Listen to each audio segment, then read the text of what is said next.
Caught everybody napping there, but moves into scoring position here on a 2-2 count. Aggies trying to strike here with 2 outs. Minnick's homered 7 times this season. And he slices that one down the line and into the seats. A fantastic crowd filing in on this Friday night. A little bit of an early start here in Fayetteville.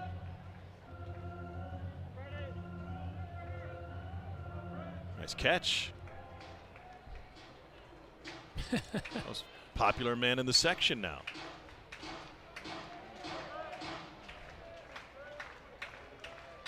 Just the 20th start of the season for Minnick.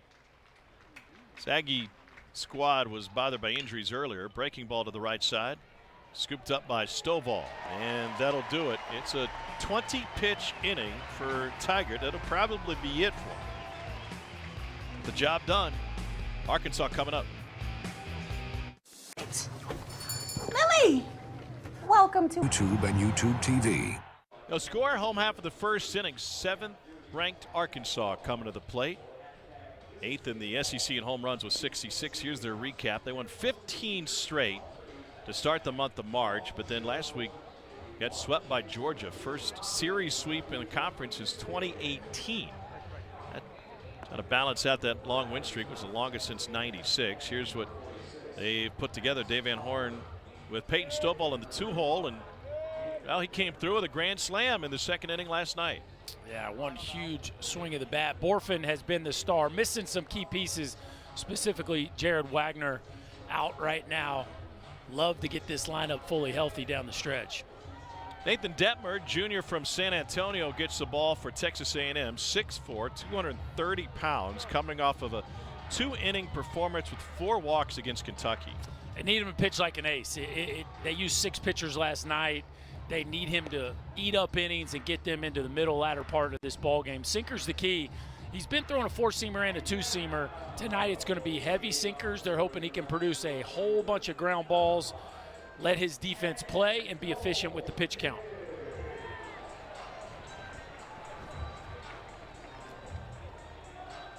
He was their only returning starting pitcher with experience last year. Now he's the guy that they're really leaning on this year. Start against Kendall Diggs, sophomore from Olathe, Kansas.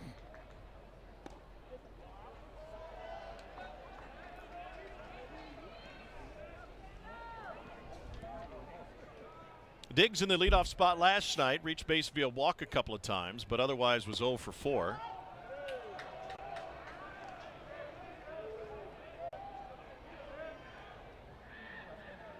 Had a really good series against Georgia, went 3 for 9. All 3 of those hits were doubles. He's found more playing time in the outfield. It's an Arkansas team missing their hot-hitting, well, their speedy center fielder in Josenberger. And on top of that, Wagner, the Creighton transfer.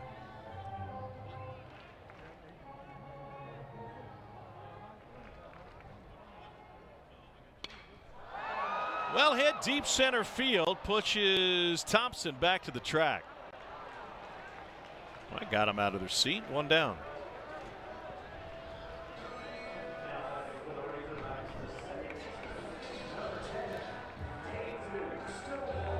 Here's Peyton Stovall.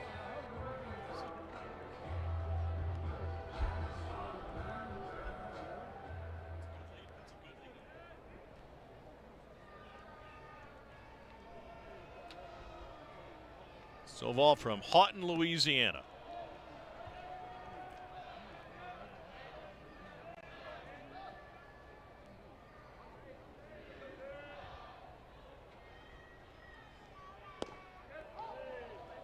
There it is. That's the pitch Detmer wants to land tonight. And Arkansas left-handers especially have to do a nice job of laying off like Stovall just did. That's a really good 2-seamer that just missed.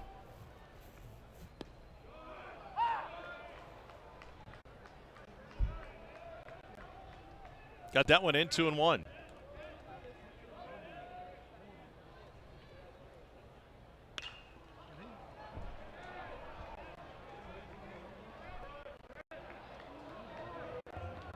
What's the two-seam and four-seam usage difference for Detmer now? So far, it's been 100%. They usually, a lot of right-handers go glove side, four-seam, arm side, two-seam. That might have been a 4 there, trying to climb the ladder. You know, you don't quite know if he's still going to mix a few in. But talking to Nate Yeske before the game, they felt like that was an adjustment they want to make. Is just grab that two-seamer and let it rip like that. Whew.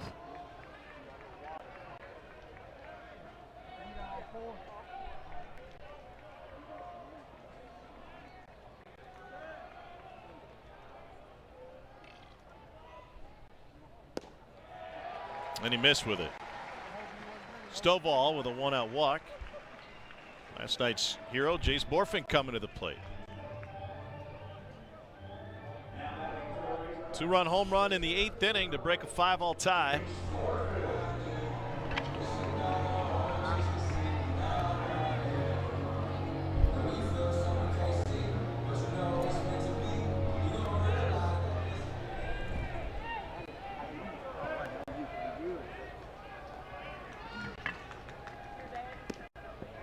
Wow. Arkansas is doing a really nice job right now of trying to get the ball up. That is 3 or 4 tough sinkers that they have laid off on the bottom of the zone. Tough pitch to take when you're in an aggressive frame of mind.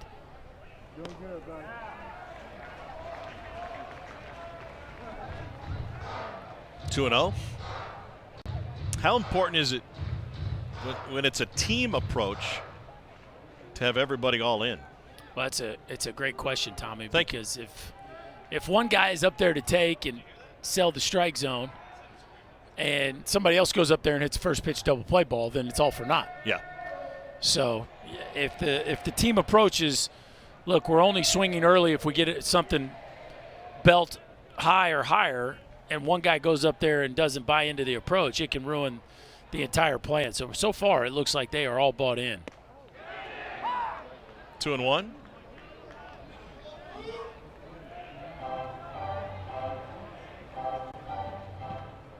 Detmer and Max Coffer get the sign on their wristbands. What do you call that electronic wristband pitch reader? You just did. You just nailed it. No, it's way too long. We need to shorten this. How about a pitch watch? Pitch watch? You got to watch it, right? Pitch You band? Pitch band? You do have to watch it or look at it, read it. Pitchy looksy thing. I think that was the first breaking ball of the day. 17 pitches in. I think we've seen our first spinner.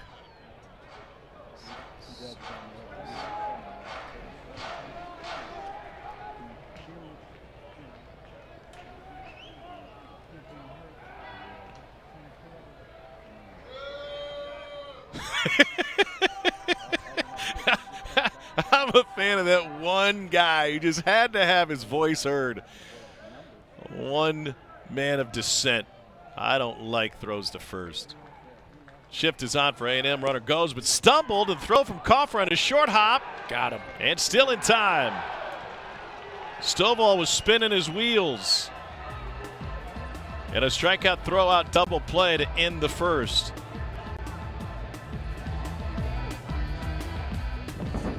That's exactly what happened. Stovall stumbles, the throw from Coffer bounces, but is right on the bag. Nice job by Werner putting on the tag. The Aggies face the minimum in the first.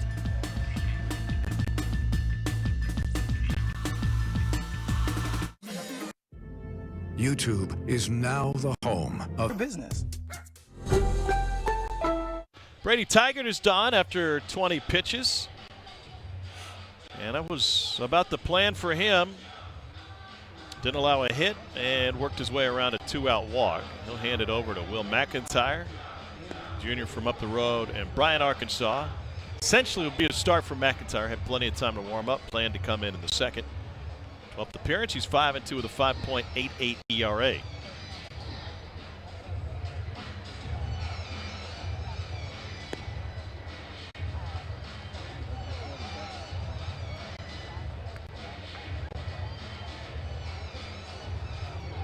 Welcome to Fayetteville, Arkansas. Baum Walker Stadium is a site, and we welcome those of you who watched Jackson State pull off the win on the diamond preceding this. Tom Hart alongside Chris Burke. This is game 2 of a 3-game series between Arkansas and Texas A&M. Razorbacks, the game-winning 2-run home run in the 8th inning last night. And here we are starting the second. Austin Bose will lead off for Texas A&M. And the new pitcher on the mound is Will McIntyre. Planned piggyback start with McIntyre to follow Brady Tigert.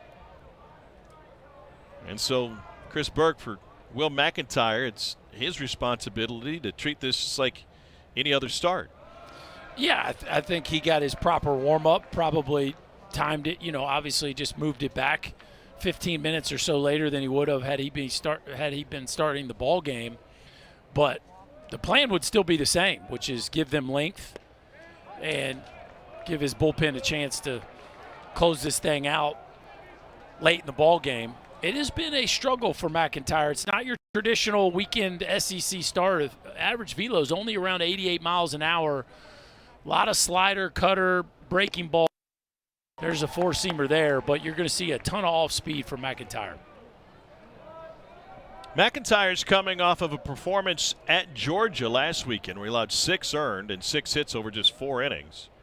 Got touched for 4 home runs. The long ball has been his undoing. 15 on the season, including 6 allowed in his last 2 starts covering 10 innings. Yeah, the league is hitting almost 330 against him in conference play. 38 hits and 28 innings pitched. So it has been a struggle for McIntyre to consistently find outs. And a leadoff walk puts Austin Bose to board. A lot for Arkansas to figure out, which you don't usually say about a team that's a top 10 team. Got off to a fantastic start this season. They've had some ebbs and flows. Jace Lavalette digs in. And just snapped the 4-game losing streak with the win last night. What is the one area that Arkansas has room for growth in, outside of getting healthy? Well, yeah, I mean, that would be number one. I think the room for growth, now that you got Tiger back, is to continue to establish exactly the roles with the staff, right? You got Holland and Hagen Smith are kind of your Friday night formula. Right, that's your game it's a one. piggyback in its own right. It is, yeah. And from there, is Will McIntyre going to continue to be the guy to get the ball in game number 2? Can you go with something where Brady Tigert is your opener for game number 2, and then it's a totally different look with McIntyre because it's a softer, more of a finesse kind of guy? I think the offense, especially once they get healthy, they know exactly the roles they want to play. I still think the pitching staff is figuring some things out.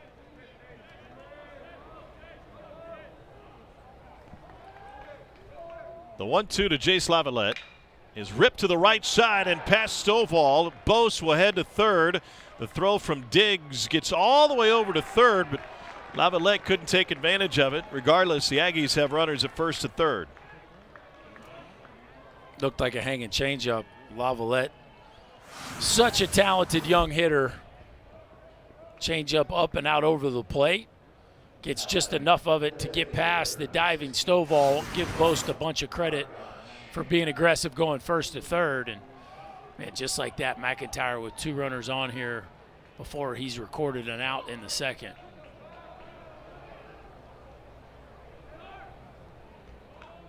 Here's Ryan Targach, 1-for-3 night last night for the junior from Hallettsville, Texas, and he swings at the first. Borfin drifting back, plenty deep enough to get Bost home. And Texas A&M will strike first on a sac fly from Ryan Targach.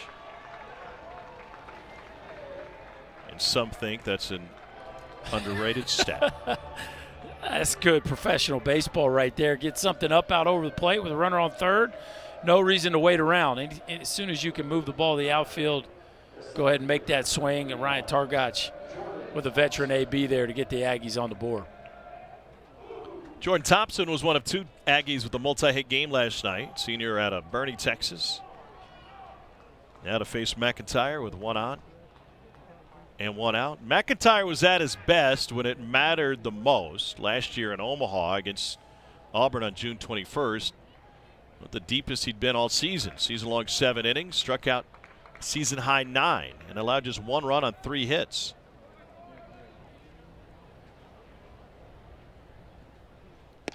Yeah, he had it going down the stretch for him last year. He was one of those guys that was kind of hidden on the roster, hadn't gotten a ton of opportunities. They'd given him some midweek starts, and next thing you know, he was hot as a firecracker for him second half or last third of the season.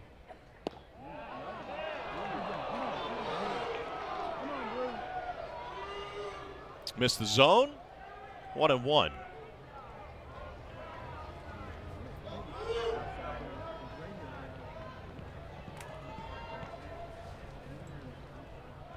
Runner goes, and this one's fouled straight back.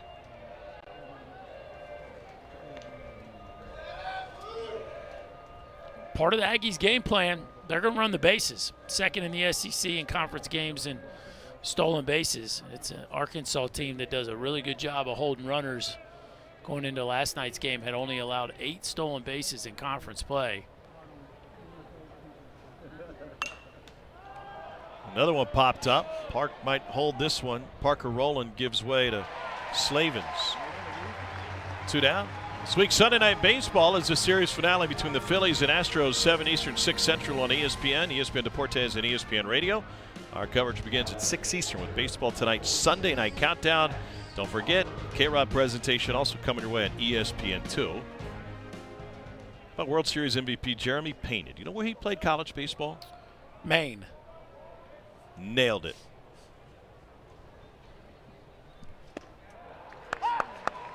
Now, do you know how many College World Series appearances Maine has? Here's Max Coffer, the freshman from New Jersey. College World Series. It's like 6? 7. 7. Including 5 in the 80s, back when College World Series drew true regional representatives. They came out of the Northeast just like every year, 81, 82, 83, 84, 86. So there was how many regions? I believe there's 8. 8 regions. And just one from everybody. Simple as that. How do you think that would go? You get 1 from the Southeast, yeah, boys. I think the SEC coaches would be okay with that. That'd probably go over great. You know what would happen if they went back to that and you got 1 from the Southeast? Buckle up, because we'd have the NIT of college baseball the very next year. Yes. 2 balls and a strike to Max Coffer, freshman catcher. Chase Lavalette over at first base. Best breaking ball of the game so far by McIntyre right there. That's that short little slider that has late life.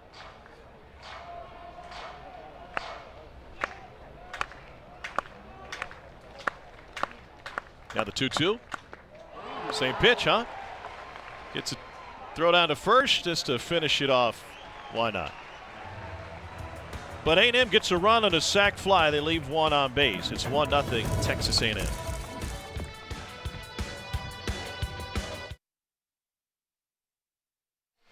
Sustained success applies to this Arkansas program 11 times to the College World Series, including 3 of the last 4. Only team in the country with at least 45 wins 5 seasons straight. By the way, they're sitting at 31 right now. And under Dave Van Horn, they've won the West 6 times, won the SEC tournament title in 21, and been to Omaha 7 times. Second to Norm DeBryan in career wins in program history. 827 wins here at Arkansas. You know, it's 7 trips to Omaha, but boy, ever since 2012, it has really picked up. 12, 15, 18, 19, and 22. So 5 times in the last 10 years, the Razorbacks have been to Omaha. Here's Caleb Cali. .306 average with 7 home runs. What do you think it is? What's the secret to that sustained success? I think eventually, this facility, Dave Van Horn probably, he comes in, he takes his time, finds his recruiting niche, but this facility at some point, once it started, they got the ball rolling here. It's just like kid after kid after kid is saying yes to coming to play at a place that is this special. The fan base, the player development area, I mean, it's second to none. The Just bases is what it loaded is. landing. All of it. Oh. That's actually the one area I've never taken a tour of. You got to go check it out. We need to go call a game up there is what we need to do. That looks fantastic. But I just think once DVH really figured out exactly where his niche was from a recruiting standpoint, of course, he's had some great recruiting coordinators here as well. And they got this thing rolling, and it has not stopped. The resources are elite, right? I don't want to say second to none, but there are very few programs that are at this tier. Yeah. And now in the day and age of name, image, and likeness, whatever your salary cap may be from that standpoint, if you just think about it from program support, either statewide or this corner of the state, it's hard to beat. It is. It's hard to beat. And I would say that you're in the Southeastern Conference, so you're in the best baseball conference in the country. You've got every facility from a player development standpoint that you could possibly want, both indoors and out, right? And as you said, it's a school that is supported at such a high level on the baseball side of things that now in today's world, there's every opportunity off the field to flourish. And it doesn't hurt the economic growth in this area, right? I mean, whether you're talking retail, trucking, or chicken, there's a lot to go around. A lot.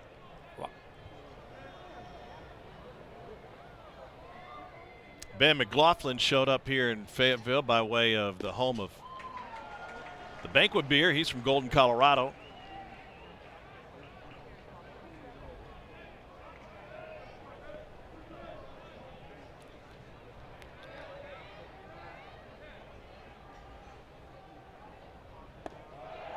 Didn't reach for that mountain. The count 3-1 now.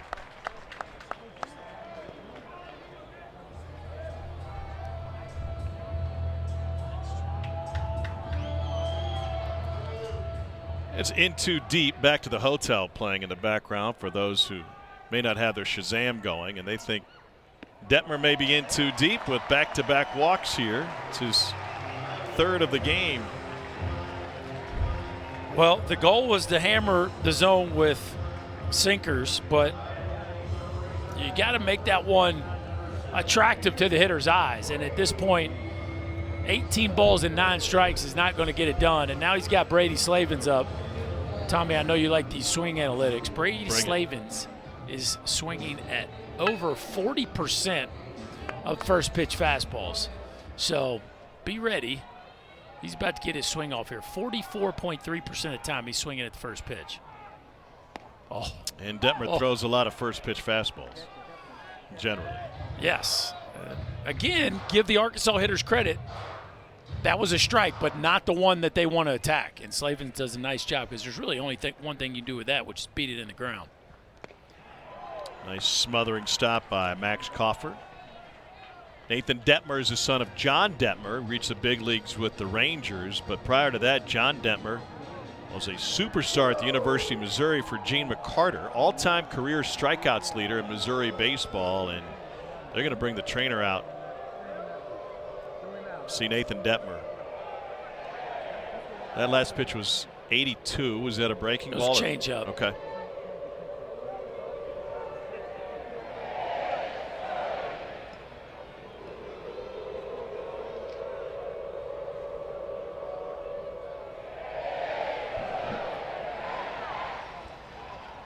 And they're going to the bullpen.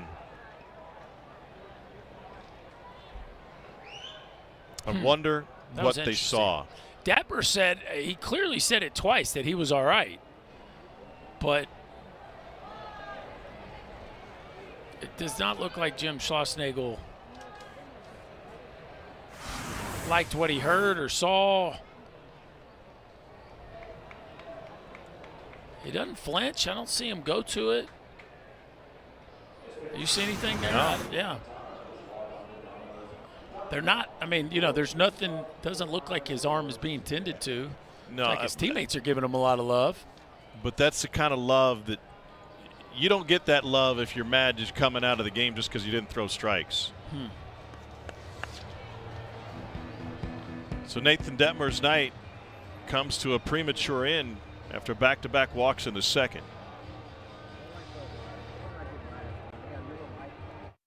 YouTube is the new home of NFL Sunday Ticket.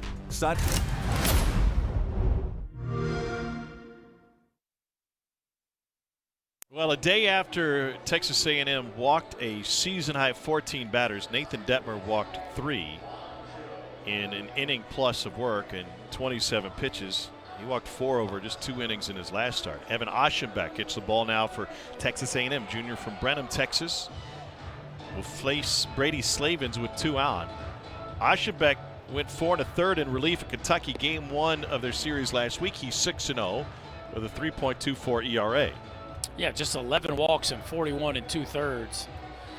Hits way below innings pitched. Probably been their best reliever overall. Johnston maybe the best stuff as far as just pure stuff, but Garcia, obviously another arm they love, but Aschenbeck has been very consistent. The numbers certainly support that. It's not super flashy. You'll see a fastball in the 91 to 93 mile an hour range. Likes the slider and the changeup. So, 4-pitch mix out of the bullpen with not overwhelming stuff, but has done a fantastic job of command and changing speeds out of this Aggie bullpen.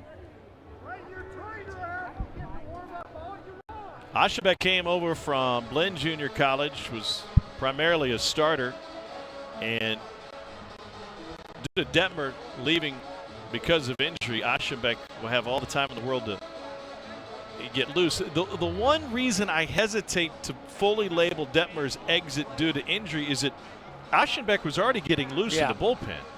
So this was a planned move at some point. We don't know, we won't know until after the game if Jim Schlossnagle just lost patience with Detmer or if they saw something physically that they didn't like and were concerned about. Okay, Vince, ask him later. How about the bottom of the 4th? How does that sound? It's a date.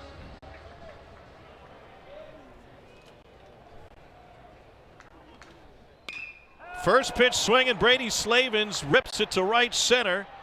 Thompson with a running catch. Callie will advance and move to 3rd. 1 down. Mason DeVille was supposed to come to the plate here. And he had started in left field, but it'll be Hunter Grimes making a pinch hit appearance and taking over in left. DeVille had only made 4 starts in the season, so now it's Grimes out of Kerrville-Tybee High School. Never fun to get pinch hit for before your actual first at bat. Find out what kind of teammate you are in moments like that. An unhappy one? Feel for the youngster. I once got pinched for in the same inning I hit a homer. So how about that?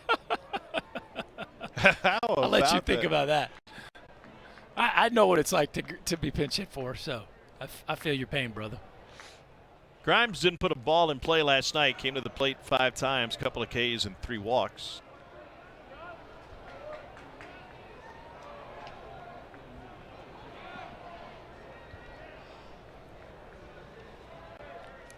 Only his 4th start of the season. The impact in the game, though, was huge. He had an outfield assist to cut down what would have been the go-ahead run to end the 8th inning.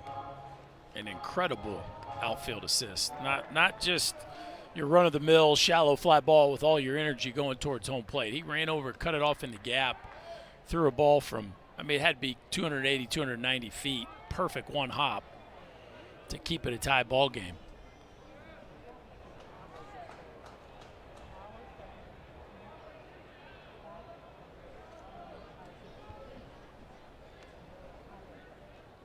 Runners on the corners, and the pitch is lifted high and deep to right center. Thompson deep again.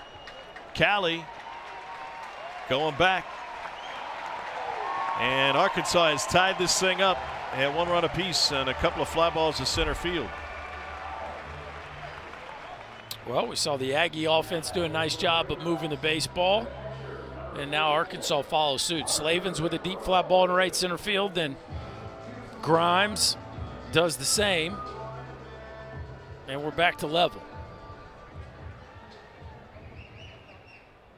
Here's Parker Rowland. 8-hole hit, a couple of home runs, 13 driven in.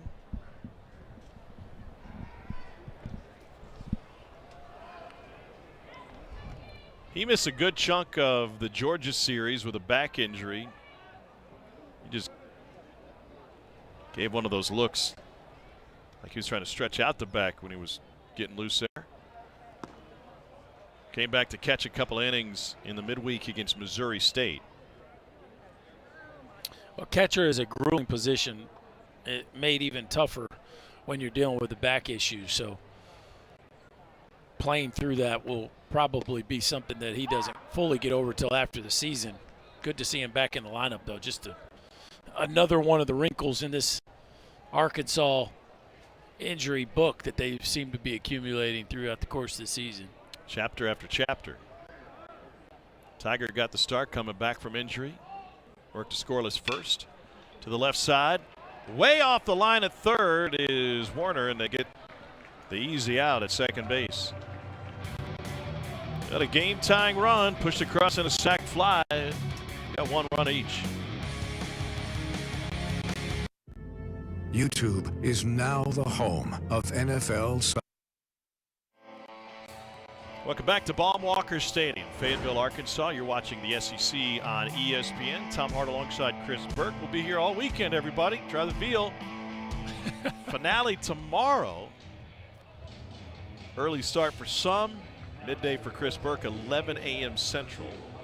You know, he set the alarm for you? I have a feeling you'll find a way to get to me. Got to get up early to get the hotel parfaits before they sell out at $18 a pop. Yep. Great bargain. Here's Hunter Haas. How many strawberries you get out of a hotel parfait? Well, I thought it was one, but they just sliced it, you know, to make it feel like there was a lot. But it left a little bit desired, to be honest, Tommy. One is the count for Hunter Haas, the home run total in this series. Went yard last night. Don't have a picture of the parfait, but we got video of the home run. Yeah, a little breaking ball that he goes down and gets. Front zone into the bullpen. The Aggies played a little long ball, 3-run homer by Thompson, a solo shot from Hunter Haas. At that point in time, they were rolling, but Hagen Smith came in and ended all that momentum. What a weapon, huh? Swing and a miss on one in the dirt. You know, Rowland throws a strike down the line. Yeah, you know, it's a unique way that they're using Hagen Smith, and they're using him with such bulk that I don't think he's going to be available, you know, much for 2 appearances in a weekend throughout the course of the year. But they're going all in on game 1. Here's Jack Moss with the bases empty and 1 down. We saw McIntyre kind of struggle out of the gate when he essentially started this game in the second inning. We don't know what Tigert's future is going to be for Arkansas and how long it would take to get him built up. But Hagen Smith certainly looks like a guy who could start a game 2 for you and give you a lot of innings. Yeah, you know. Oh, that one caught him in the knee. It Just personal preference, right? What they're looking for and the value of a game 1 win. Yeah, his stuff was marketably better than Hunter Holland's last night. But looked like this one hit just above the knee pad. Right on it. On the direct shot. Yeah, on the one that was bent. I don't know. You know, some guys that react better out of the pen. There's a theory that maybe there's less time to prepare in the pregame for a pitcher that doesn't start the game. PB&J looks pretty solid right now. Throw a couple Uncrustables up here, boys. The amount of food that is now in college dugouts really makes me jealous. Like, there's a lot of things they have that we didn't have that I'm like, okay, that's cool. But, like, all the snacks would have been nice. First of all, you just took a hard left turn. Secondly, it's not like it's a lobster thermidor down there. It's like a packaged peanut butter and jelly sandwich. No, but they got smoothies. They got, look at that. They got fruit. They got, their parfaits are way better than the Courtyard Marriott. I mean, it's. Whoa, this ball is launched, but it's going to end up foul. Maybe you should be staying at the dugout instead of the local hotel chain. Yeah, I wish that spread was downstairs in the lobby in the morning.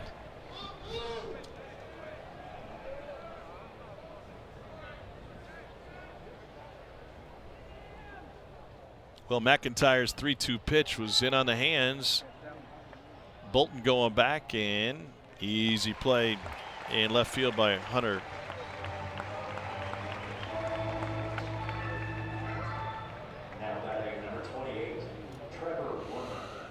Two down, Trevor Warner coming up. If you react that way to packaged food in the dugout, I can't imagine what would happen when you see the pork chop at Theo's.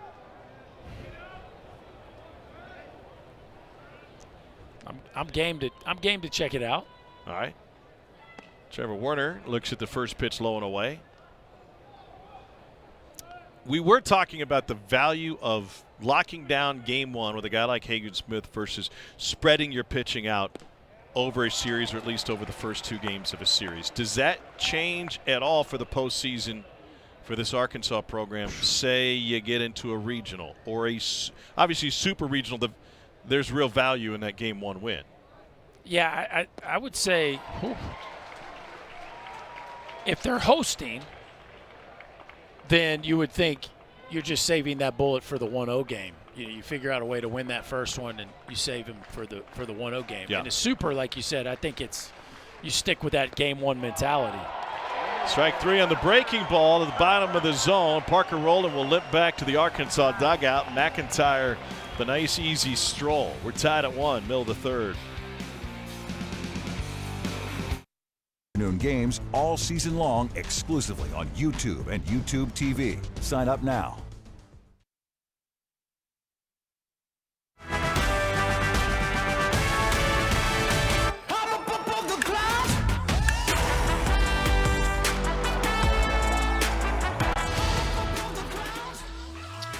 So never too early to look at who's in position to be the top 8 national seeds. According to Kyle Peterson's D1Baseball.com, here is the list. And man, oh man, but as the top 3 or top 4, it's hard to argue against those squads. What a run.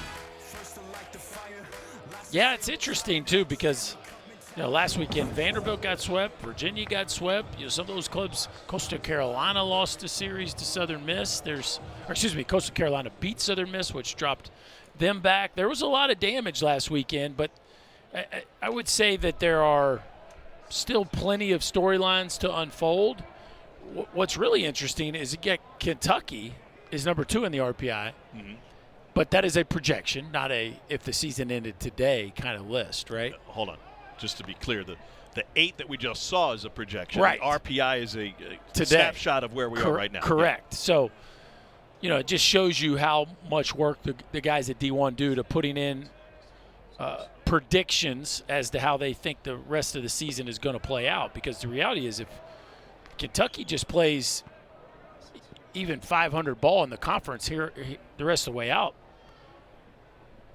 they're in position to be a top 8 as well.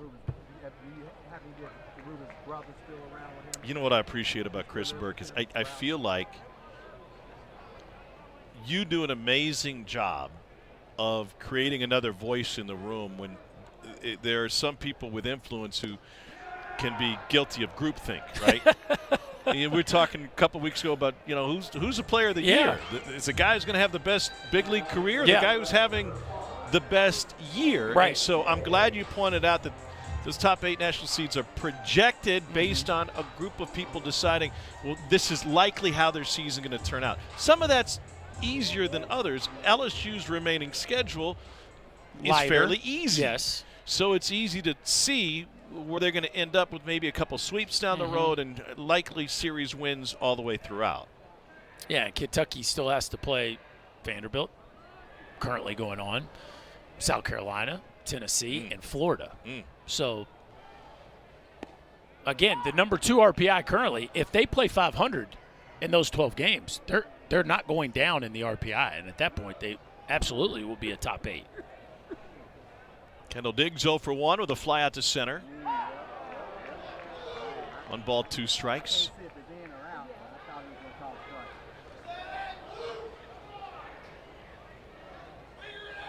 You are the wedge that divides the groupthink in college baseball media.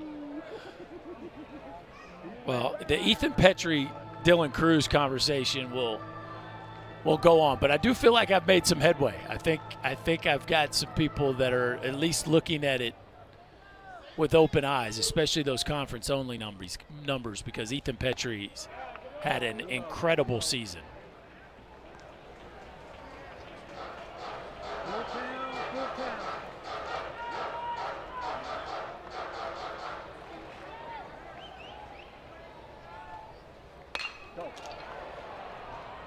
Boast handles it, and there is 2 down. How about a comp?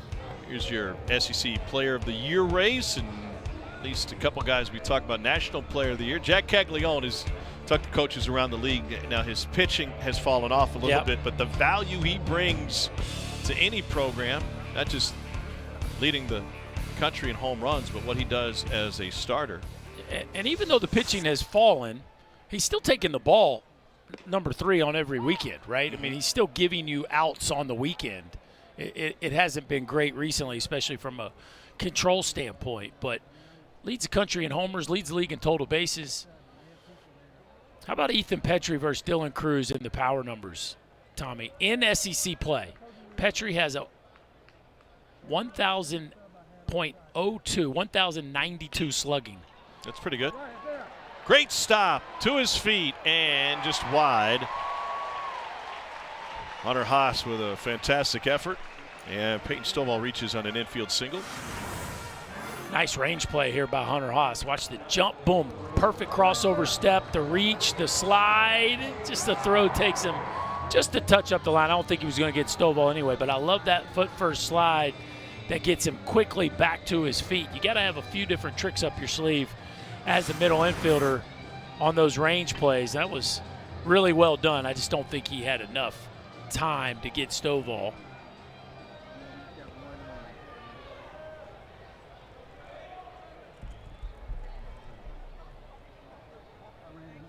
But Tommy, home. Yes, sir. Okay, so the slugging is about 200 points difference. Actually, a little bit more than 200 points. Dylan Cruz has 5 homers and 18 ribbies in conference play. Ethan Petrie has 13 and 39.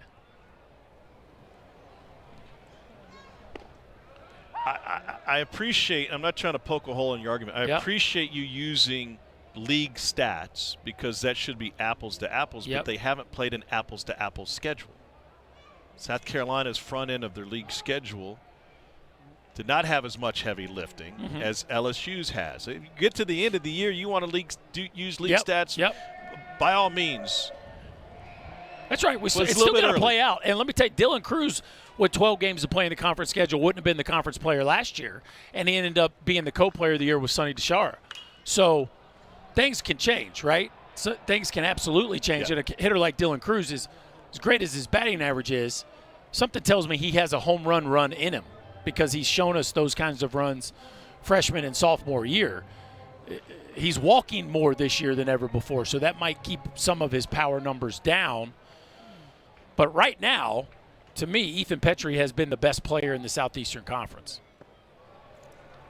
Low and away. And I think Dylan Cruz is a college baseball Hall of Famer. Two things can be true at the same time. Sure. But one is a single season snapshot, one is career accolades. Yes, and one is going to be, and Cruz is going to be the first pick of the draft, him or Skeens. Shift is on for Borfin, both on the same team, by the way, if you weren't aware. And that one beats the shift past the reach of Moss. Headed to third is Stovall. He is on his horse. So is Borfin. Issues with Minnick deep in the corner. Coming around is Stovall, and he scores all the way from first base.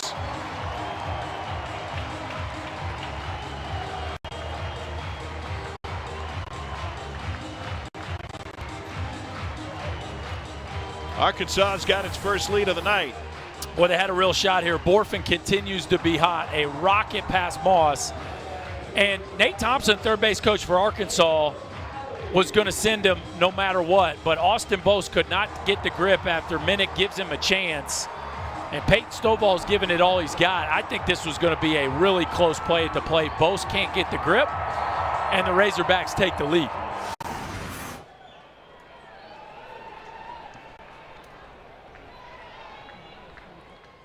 Minnick was expecting that ball to come a little bit harder off the fence than it did, and that cost him another 2 steps, and Stovall was flying. Well, and some of that's playing in a new park, right? Yep. Not your home yard, but the padding at the bottom of that fence should tell you the ball is probably not going to bounce off very hard. As you said, Minnick kind of paused as if it was going to, and then had to scatter up on the fence to get the baseball. There was a few things they could have cleaned up there on that relay, but man, Borfin just keeps coming up with big hits. Caleb Cali at the plate. 2-1.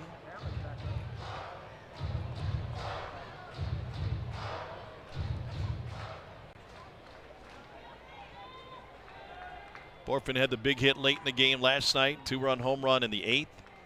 Provided the difference, and now putting the Hogs ahead here in the 3rd.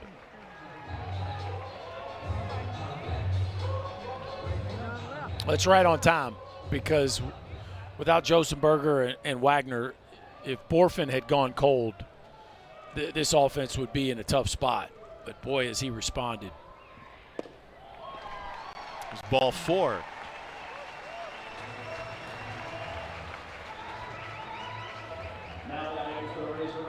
First walk issued by Evan Aschenbeck.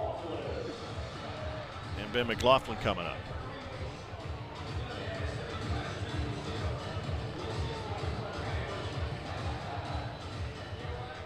Tavian Josenberger, as Berkey mentioned, is out. He's got a grade 1 hamstring strain. Even had an ultrasound and an MRI to double check it. Not available this weekend. Remains to be seen when he returns as McLaughlin fouls one off.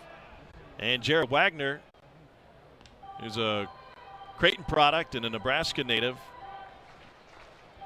Not only out with a hairline fracture in his left thumb, but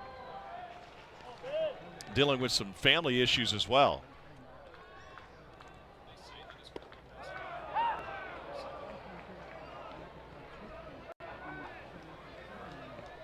Well, his grandparents passed away, had to head back to Nebraska for a couple of days. Will head back home, was able to see his grandfather before he passed away, and we'll head back for the funeral on Tuesday. Ground ball to second. Bose handles it, but Arkansas takes the lead. RBI double by Jace Borfin, a third of the way through, and the Hogs are up by 1.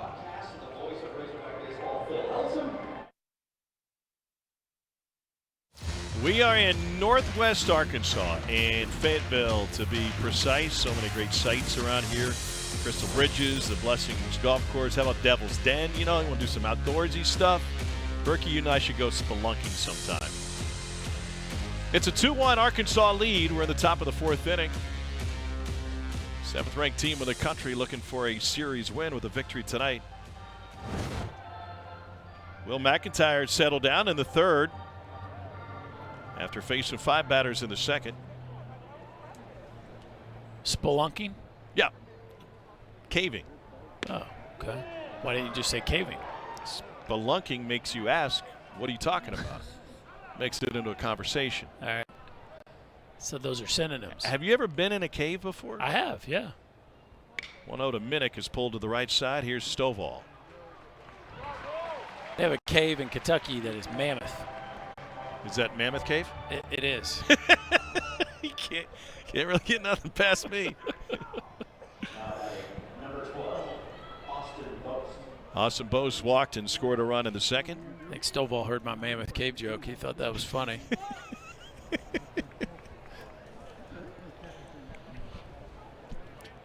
I get nervous of caves that have the devil moniker in them. Devil's Icebox, Devil's Den, Devil. No, I don't want to go that far down. I think that's fair.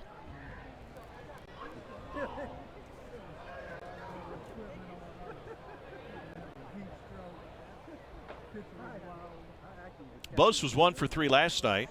Breaking ball with a swing and a miss. McIntyre has that cutter going, man. He has gotten a lot of uncomfortable swings from an offense that has as good a pitch recognition as any group in the SEC. These guys traditionally battle pitchers as much as anybody. He's making them look silly with a few of those sharp cutters. Is it because the velocity is so different from a typical Friday night SEC cutter?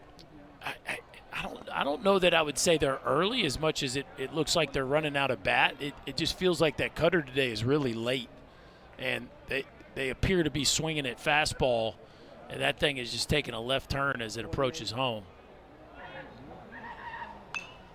That one was up, full count. Yeah, that was the hanger there. Austin Bose is ticked. Austin Bose having one of those seasons where things are just not going his way. He gets a hanging cutter right there on 3-1, and it hangs so much that it stays above his barrel.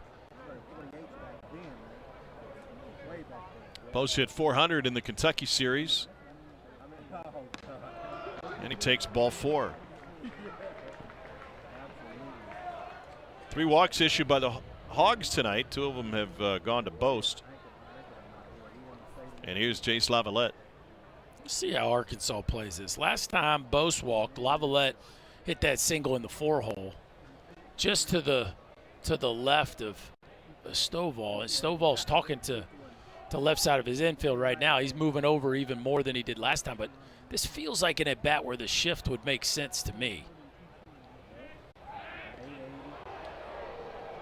Bose back in time. He's got a couple of stolen bases and 2 attempts this year. See, Stovall he's playing over, but in today's world, that's still not nearly as extreme as we see some people do, especially with a lefty. Balk is called. Did not gain ground. They're saying he did not gain ground towards first base. Dave Van Horn's not buying it.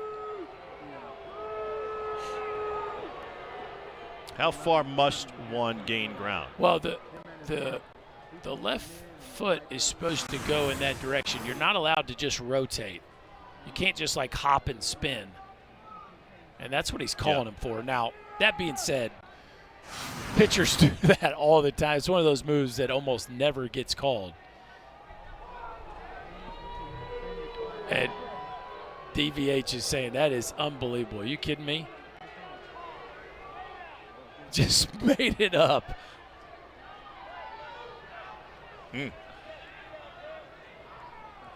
And I hear his point. He's saying, well, why would that not be the first base umpire? He's saying he's never seen the guy behind the mound make that call.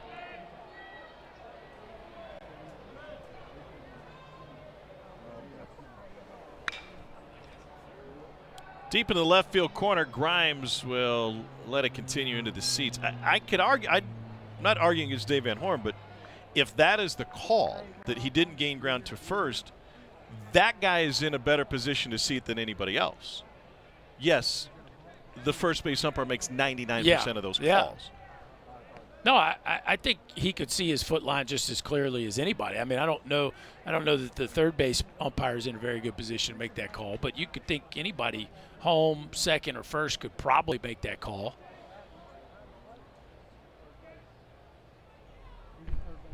I don't think a chatbot can make the call. DVH said it was made up. DVH is one of the great barkers in our game. What was he saying last night? That's pitiful. Pitiful. Great. Something about when he gets chapped. It is must-see TV. I mean, that's just like, you feel like you really let him down if he says it's pitiful. Definitely. Breaking ball pulled foul. I'm surprised there's not a little more of a shift here on Lavalette.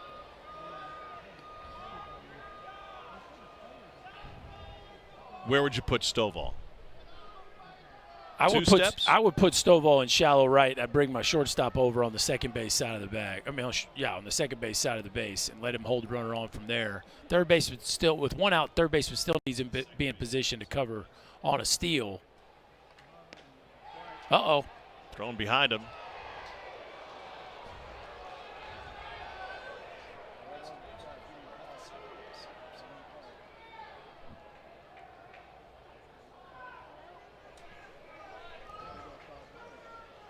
I'm trying to figure out this. What is the second base side of second base? Like where the second baseman plays. Oh, okay.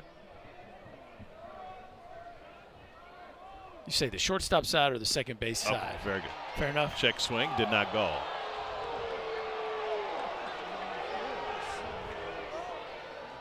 We could call it the first or third base side of second base. You could do that as well. Those bases You could don't call it move. the right center field gap side. Yes, you could. There's a lot of things you could call it.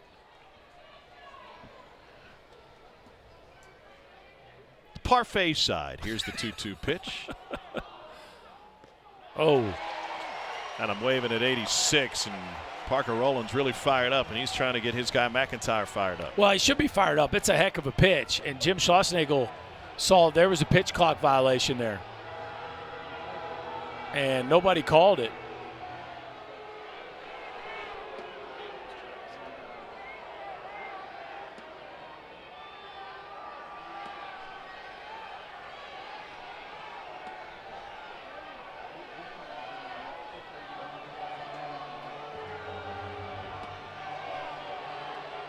It's a ball. Should be a violation and a ball.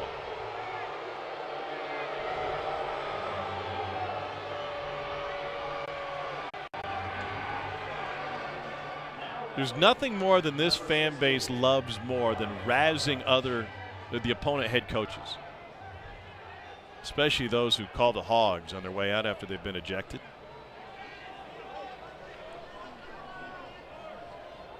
Brad Bohannon would know. The clock hit double zeros before that pitch. Here's video proof of it.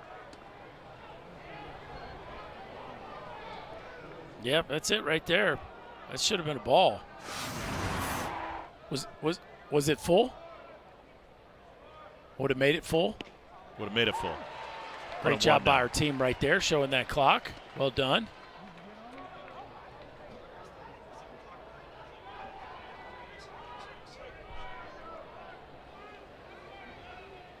There are multiple clocks in the ballpark. One is underneath the main scoreboard in right center field, or the second base side of center field.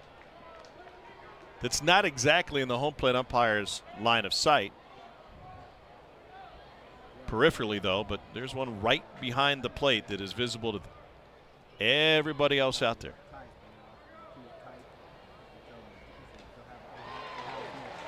Well, whose responsibility is it? Third base umpire's responsibility. That's why Schlossnagle went out there and had his conversation with J.J. January, and not exactly sure what the response was from J.J., but it didn't seem like Schloss was satisfied by it. 2 balls and 2 strikes to Ron Targach. Had a sac fly last time. Runner on the move. Throw to third is in time. A strike from Parker Rowland, and that half inning came out all hogs. We'll climb inside Jim Schlossnagle's head and hear what he has to say after a frustrating half inning for A&M.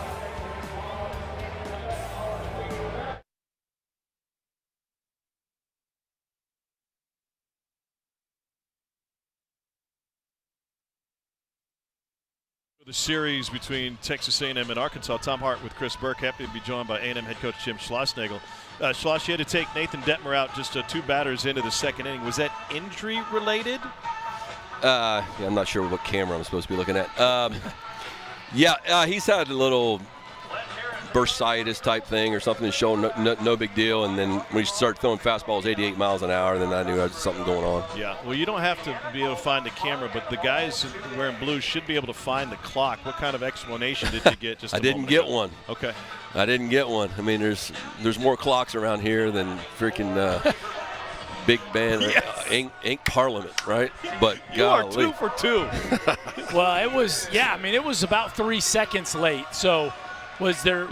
You're saying it was sat on 0 for 3? It was a few seconds afterwards was the pitch. There's no review of that. You can't gather the umpires together. What did JJ have to say? He said he said it wasn't his call, and then last night they oh Jesus. Wow. Oh baby. Got to put Slavens all the way to third. Has your prescription been refilled? No. I'm going to run to CVS right now. We'll let you run. All right, Thank see you. you. Man, we have had a run with coaches and interviews. Kevin O'Sullivan 3 weeks ago with Florida. The Gators homered 2 days in a row when he was on the headset with us. When Jim Schlossnagle puts a headset on, his world gets turned upside down. Pretty good sport about it. No doubt. But it was interesting that he got no explanation and no ability to even confer about it. That might be something they could look at moving forward, you would think, that there at least be some sort of – I mean, we pulled it right up on the TV. Yeah. I find it odd. Now, listen, I deal with coaches in all different sports. And there are times where coaches argue a play that, quite frankly, sometimes they don't know the rules. And there are other times where they don't know whose call it is.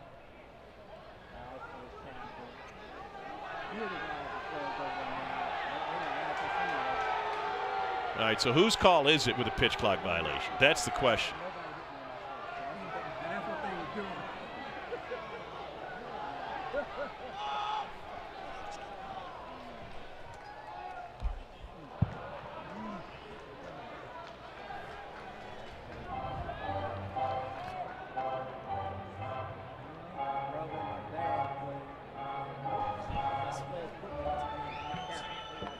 One ball and one strike to Hunter Grimes.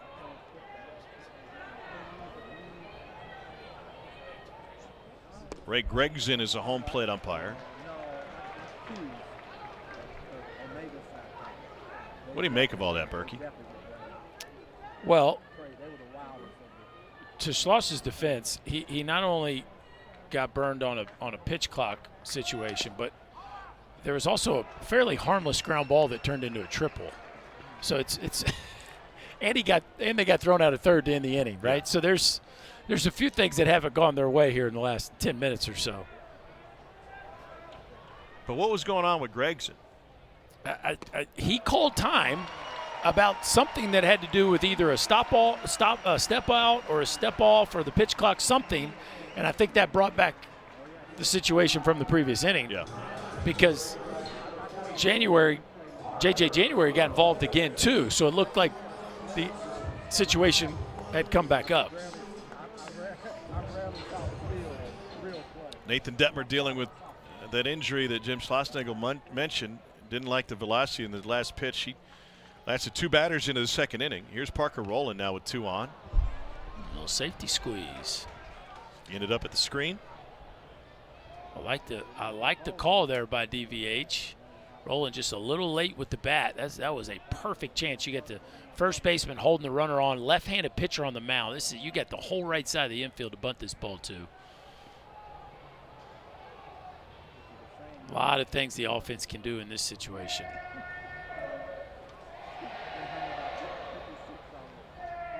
Only 4 sacrifices on the season for Arkansas. Only team with less. Texas A&M. A&M doubled its sack total last night. They were the last team in the country to lay down a sacrifice bunt. They only had one all year, then matched that last night. That was a nice job by Jack Moss. He really charged hard there. And as soon as your pitcher goes, the first baseman has got to crash the second he sees the hitter's hands go up on the bat.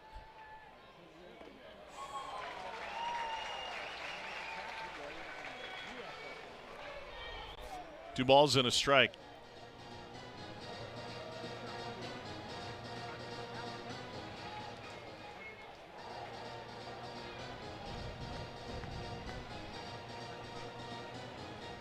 Parker Rowland had a 2-for-4 night last night.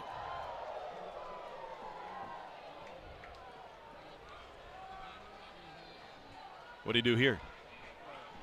I'm telling you, I'm all in on the safety here. Strike count. Ooh, looked like he was maybe showing.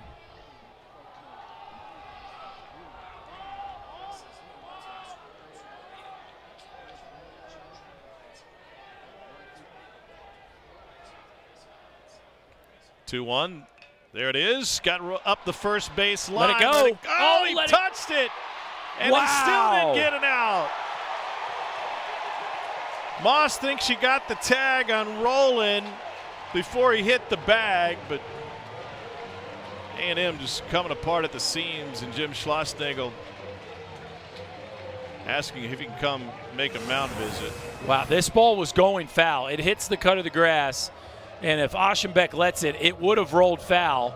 He picks it up, bobbles it. Moss thinks he's going to kill it, and instead he goes back to the bag for the tag. But I think the call was made correctly there by David Savage at first base. Looked like the foot of Roland got in, and Schloss is having a little chat with his left-hander right now. Update on the pitch clock thing, Tom. Thank you. From Paul Gillier, the director of umpires for the Southeastern Conference. It's on the scoreboard, so it's the home plate umpire's job to watch the pitch and try to glance at the clock. So first and foremost, it is Ray Gregson's job. Okay. The third base umpire only does the stopwatch if the outfield wall clock goes out for the clock operator. So, basically only if they don't have one is it the third base umpire's job. Okay. I'm glad we got that clarification, but I would truly question the execution of that. You're asking a lot of your home plate up. Look all the way to the right of the screen. That's the clock. Here's another look at the sack and the safety squeeze. And in those scenarios, when you've got one right behind home plate, why can't the second baseman That's right. do it? No. The second base umpire. Technically, they all could be alert to it without question. There's a clock in enough places for everybody to have eyes on it. Going to bunt again.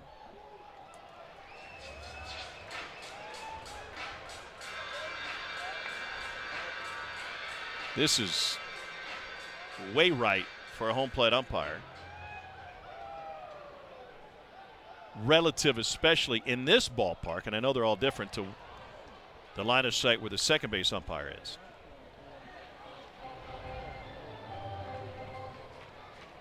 You know, in college football, they give grace to the officials in regard to the play clock. Mm-hmm. So the back judge is looking at a play clock. The umpire is looking at the play clock. If it gets to 0, then they can, and they look down, and then the ball is snapped. There's that grace period. Yes. 0, snap, we're Right. good. It's not to the millionth of a second. And I understand it's not that way here either, but it just seems like it can be. You can put your crew in a better position, especially because baseball's different. The clocks could be just about anywhere, right? What are they going to call that? Could Well, have been we're getting all of them right now, aren't we? Now, I would say, look, umpires are human. They missed it. That's just the bottom line. They missed the call. But it's similar to a football game where a team converts maybe a 3rd and 5 where they should have had a 5-yard penalty. to the right side of the mound. Aschenbeck handles that one. And a sacrifice advances both runners. By the way, the play previous, I think we should clue the viewers in. You are reacting to that because there's a new emphasis on plays at second base and throwing to an unoccupied base and making sure that that fielder, the shortstop in that position, is at the bag or close to it, or it's a penalty on the pitcher. Yeah, the pitcher used to be able to just do an inside move or step off or those kinds of things. Those are now you get one step off and the next one is a ball. So if the pitcher wants to do something like that, he has to actually throw to a base, make a legitimate pickoff attempt. That one looked like it wasn't really a legitimate pickoff attempt. But, again, the shortstops can kind of bail them out. If they run fast enough and get close enough to the base, the umpire can deem that an actual pick. Kendall Diggs is 0 for 2.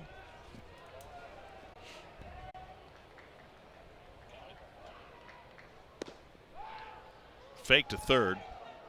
And the reason that came up even in this series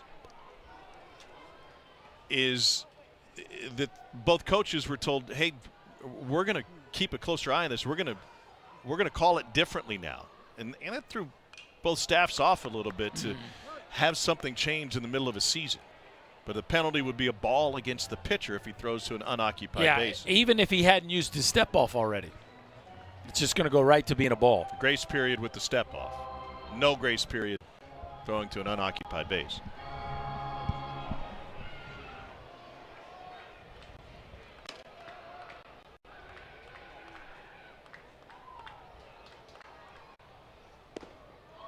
Sometimes I feel like you need a law degree to work through all of these rules. Especially, year one of a lot of the changes. See everybody looking at their, what do we decide to call it? Their pitch band? Digital extrapolator for pitch selection. Jammed him, and that one will end up on the roof.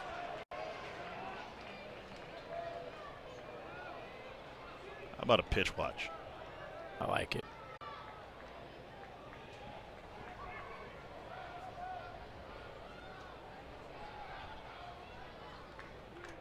Diggs, a Kansas City native, like his head coach Dave Van Horn. He's from Olathe, Kansas. Flag down at first. Race to the bag, and now a toss. Why? And safe, and another run scores as Grimes scrambles home.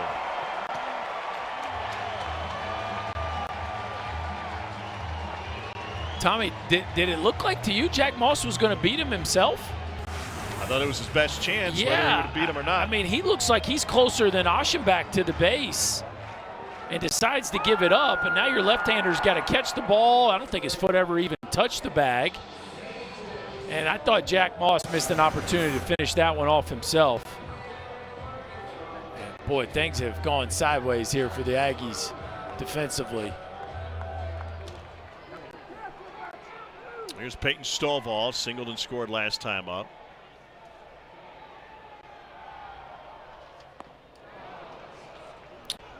Well, let's think about this inning, Tommy. I'd rather not. A dribbler that hit the base for a triple, excuse me.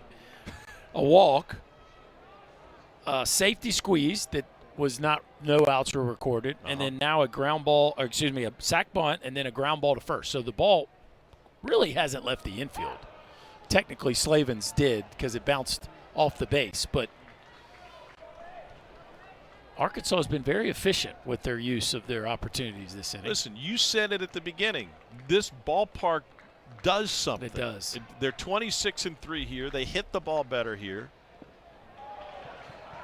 And you could make an argument that as many positive vibes as it gives the home team, it makes the hill that much steeper for the visiting team. Definitely. And give credit to DVH. 2 sack bunts in this inning. They only had 3 coming into the game in conference play. Like changing up their style of play with the offense being, not as deep as it normally is, not as much thunder as there's normally in this Razorback offense. They're doing a few different things to manufacture some runs, and it has paid off. It's Peyton Stovall. Same hometown as Dak Prescott. Baseball America preseason All-American.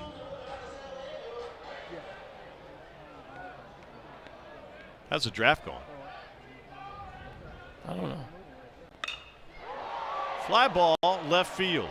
Lavalette camps underneath, rolling the catcher, tags from third, and he will rumble home, give Arkansas a 5-1 lead.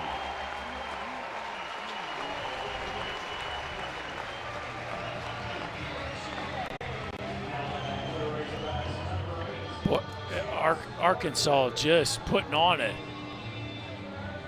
hitting execution clinic right now. The flags are flying out in the hog pen. What is a hitting execution?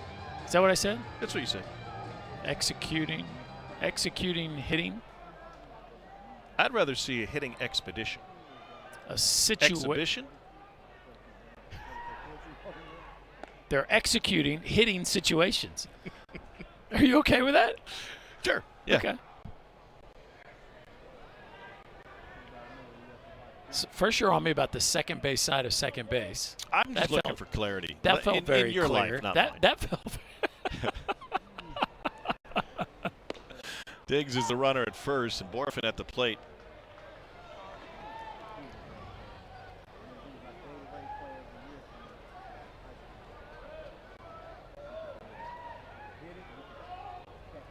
Jim Schlossnagle had an all-time answer last night. Here's Fit through the right side. Borfin's got another hit to his name. Second of the night. Speaking of the NFL draft, coverage continues tomorrow at noon on ESPN, ABC, and the NFL Network. Rounds 4 through 7. You can watch it on ESPN Deportes as well, the ESPN app, or listen to it on ESPN Radio from anywhere. 8th straight draft that the SEC has had a tie for the most first-round picks. Most of those first-rounders came from the front half. 8 of the top 16 picks came from the SEC. And Will Levis went first tonight to the Titans. Caleb Cali at the plate.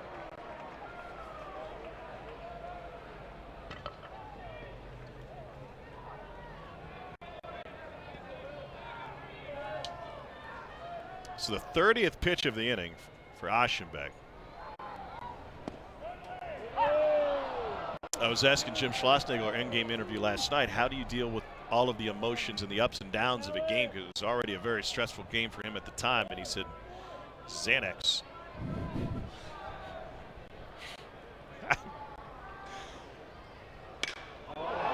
I need to go back. Thompson, deep center field, and makes the catch. 8 to the plate in the 4th. The first 3 come around to score, and the Razorbacks have built a lead. We'll talk to Dave Van Horn about it in a moment.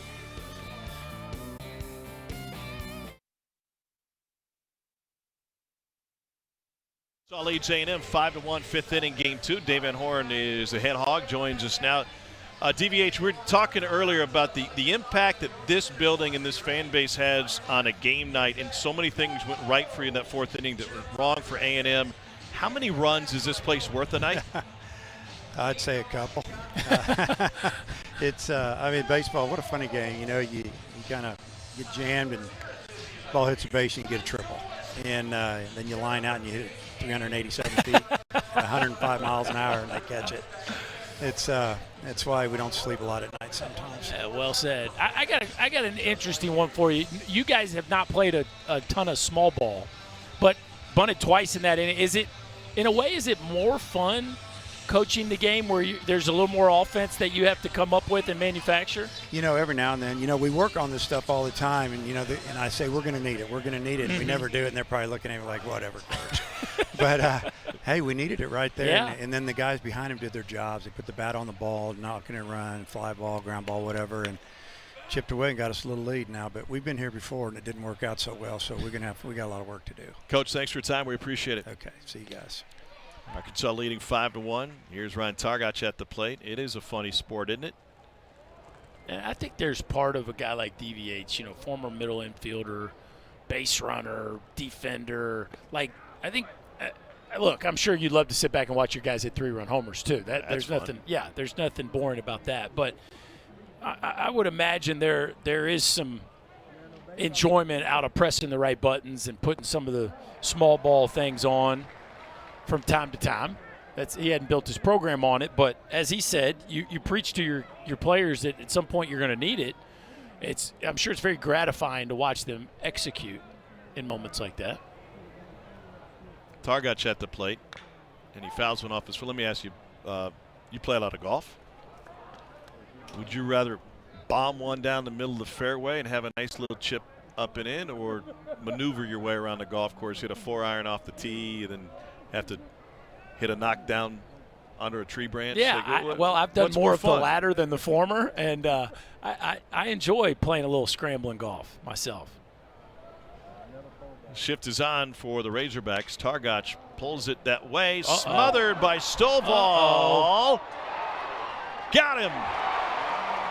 And Slavin's helping him out over at first. Stovall with a really awkward throw. Just quite couldn't get his legs directly underneath him. Well, the range is fantastic. Even though they've got the shift on, he's got a range far to his right. He flips the opposite directions and then gives Slavins a bunch of credit. That's now the second ball he's dug out for this Arkansas infield and was right in the line of fire as well. Fantastic play on both ends. They were reviewing to see if his foot stayed on. The throw beat him. The question is, did the foot stay on?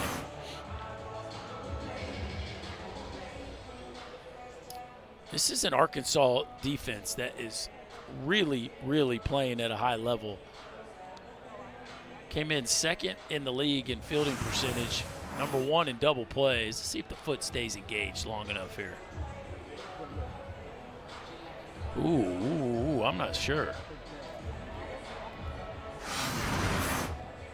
What do you think? I think I need a bigger monitor.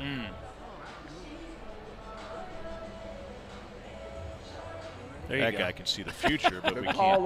On the field What do you think of he's looking at? stands. Oh, wow. Texas A&M loses its challenge and has 1 remaining.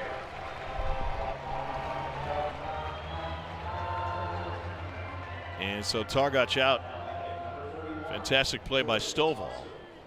As the call stands, Jordan Thompson to the plate.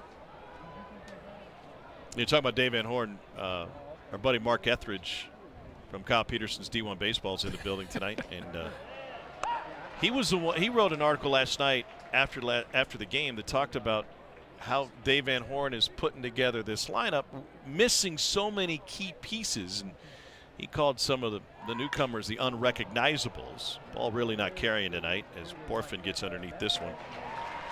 Kind of like Kentucky's Unforgettables, I suppose, with Tom Pelfrey and Richie Farmer Company.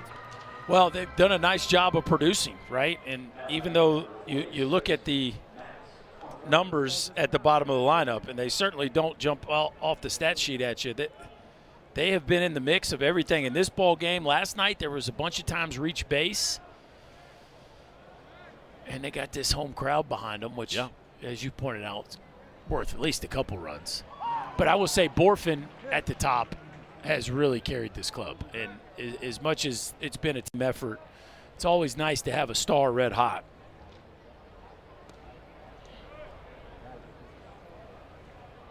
Max Coffer is 0 for 1.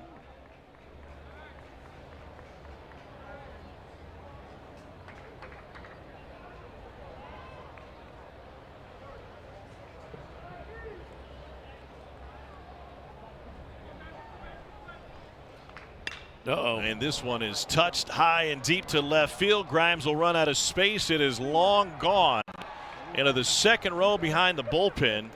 Coffer's first home run. That was a no-doubter, and the handful of A&M fans and family that are in the building tonight finally have something to cheer about. Got to give it up for the kid. His 34th college at bat. His first college home run, a hanging breaking ball just sitting right down Broadway, and this was a no-doubter. Take your time, young fella. Enjoy your first round tripper. He will remember that one forever. What a venue to do your first one. And he dropped it. First extra base hit for Coffer. Back to the top of the order now, Hunter Haas. Hopefully the guys in the bullpen gathered that one for him. Uh-huh.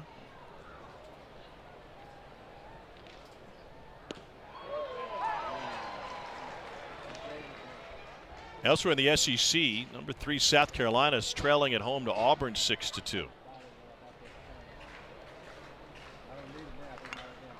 We have another weekend of upsets, 8 sweeps last week in the top 25, 5 by unranked teams. And also tonight, Raging Cajuns lead the Chanticleers, 6th ranked Coastal, down 10-4 in the 5th. Chris Burke, what's a Chanticleer? Isn't it some sort of like angry bird? You okay with that? Down with all the angry birds. It's a great game.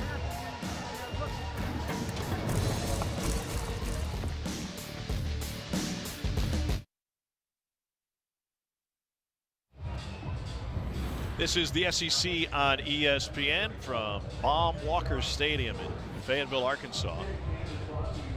Well, McIntyre is still in the game for Arkansas, but Evan Ashabek is done for A&M. And he'll give way to Josh Stewart, sophomore from Georgetown, Texas. 7th appearance, an ERA of 3.5. He's only thrown 7 2/3 innings so far. Yeah, we are getting deep into the A&M bullpen right now as they are continuing to find answers to some of the problems that this pitching staff has faced, and it does not help when your most reliable starter exits in the second, right? That's a lot of innings, a lot of outs for this bullpen to try to eat up.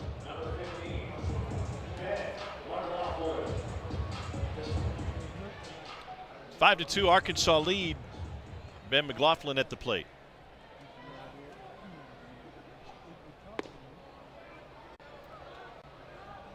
I don't think a Chanticleer is an angry bird. Okay. I'm not mistaken, it's a royal bird, like a royal rooster. I should have known that. It's kind of a royal sounding name. Yes. Very, very elegant. To put your pinky in the air when you say Chanticleer. Slice down the left field line. It is fair and into the corner. Lavalette over to dig it up. McLaughlin churns to second. And it's a leadoff double for Ben McLaughlin.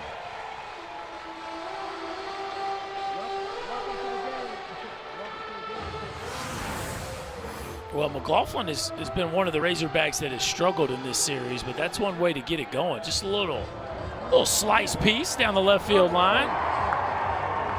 My old man will call that an Al Burke double.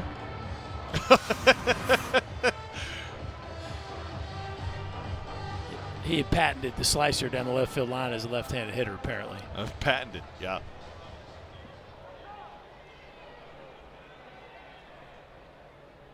Here's Brady Slavens.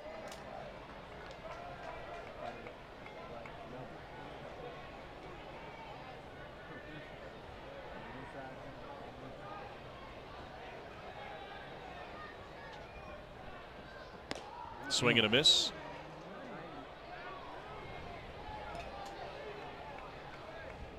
Definition that Coastal Carolina uses: a Chanticleer is a proud and fierce rooster who dominates the barnyard.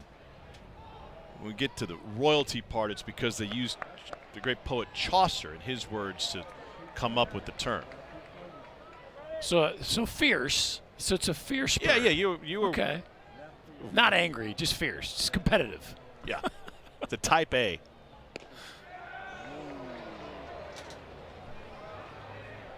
Out of the strike zone, 2-2.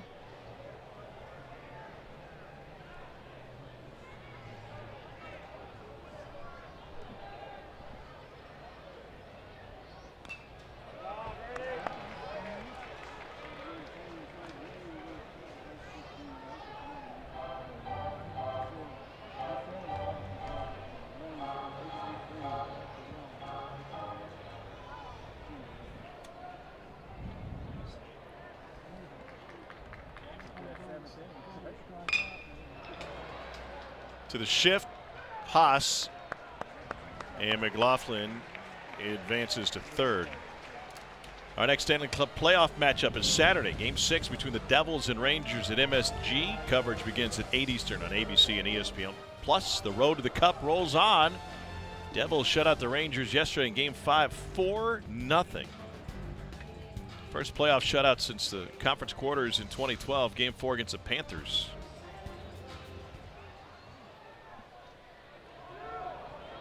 Here's Hunter Grimes, sac fly, a walk and a run scored, infield in for A&M. Walk me through what changes, especially as a middle infielder, when you come in or halfway as A&M is set up. Well, I would say that especially as a middle infielder, you better make sure your glove is down when the ball enters the zone. I would play a little lower to the ground, almost more like you would as a third baseman, right? Because that ball is going to get on you quicker than normal. The other thing is you have to know your runner at third, and you have to know your own arm strength, right? If you're going to come in, you better be in enough to throw the runner out. To right field, Minnick. McLaughlin looking to tag. Catch made. Here comes the runner. Now he stops, and Minnick's throw right on the money, 2 down. And McLaughlin is not a great runner, and so that's part of the reason why the middle infield for Texas A&M wasn't all the way onto the cut of the grass.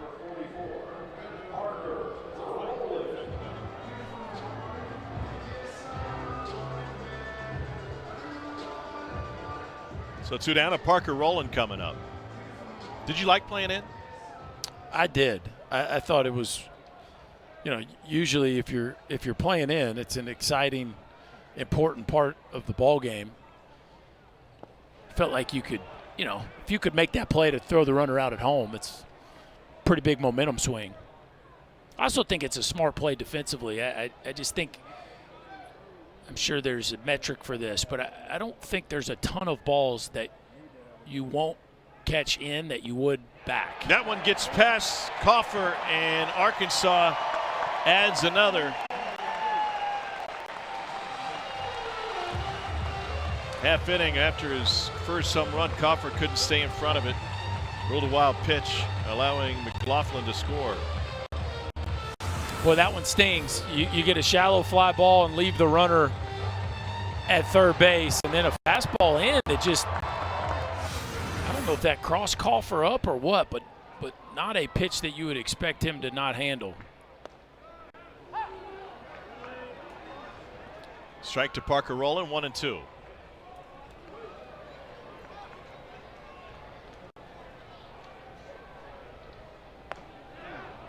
And Stewart takes care of him. But a leadoff double comes home to roost. See what I did there? I did. Fierce.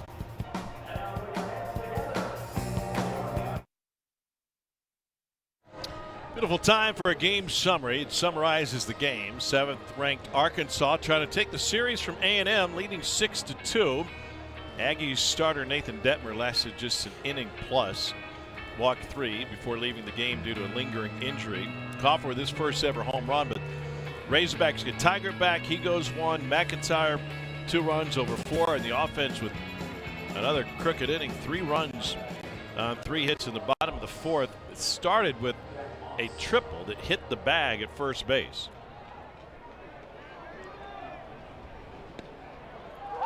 Well, McIntyre drops in a breaking ball for strike 1 to Jack Moss.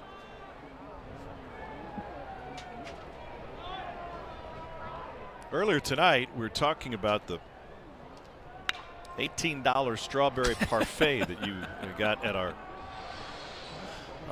establishment that we're staying at this weekend. Somebody just delivered you from Shake's Frozen Custard something with a few more strawberries in it, huh? And I am a big fan. Thank you to the folks at Shake's. Really nice. What do we call this? We call it strawberry shake. Custard? Frozen custard? Frozen custard, yeah. Sure. How about a concrete? Could be a concrete? Yeah. Call it tasty. Do you remember when Dairy Queen first released the Blizzard? It was promoted as so thick that you could serve it upside down. Mm-hmm. Well, my oldest sister had just taken a job at Dairy Queen. Okay. And so what does the Hart family have to do on a Friday night? We're going to go see Heather at her new job. Sure. And so we order what's it called again? The concrete. Yep. Okay. No, the Blizzard. The right, Blizzard. Sorry, there the you Blizzard. go. You lost me. Okay. I lost myself. And so my sister comes over to hand my dad the Blizzard, and he says, no, I've seen the commercials. You've got to hand it to me upside down. Oh, no problem, Dad. This is Dairy Queen. We can serve them upside down. She turns it upside down. Unbeknownst to her, she had double cupped it, and the whole thing falls right on the floor. Oh, no. Well, anyway, worked one night. Well, you got to learn somehow, right? That's Hopefully right. your dad showed her some grace. If anything happens in the Hart family, it's grace. That's what we got right there. Werner goes down swinging. Here's Brett Mitt.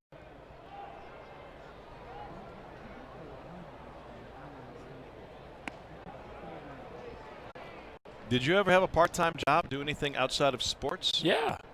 Caddied. That's not outside of sports. Oh, that's but fair. Nice try. That's fair. Worked at a go-kart place that had That's putt-putt, so recreation. that probably doesn't count. Probably not. Borfin. We'll have to check Chris Burke's LinkedIn page from his junior high days when we return.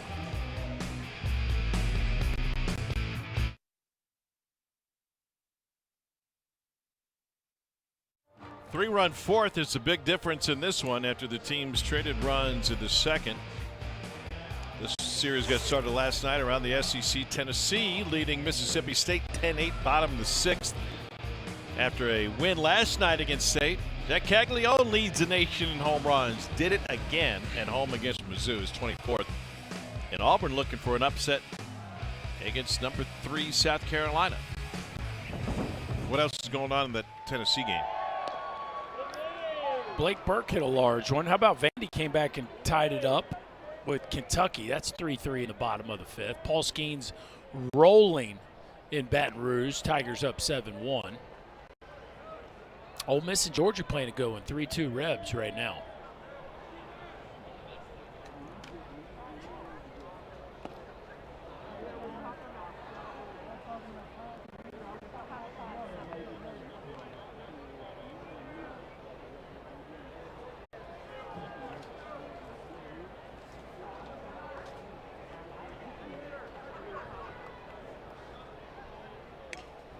Little dribbler foul.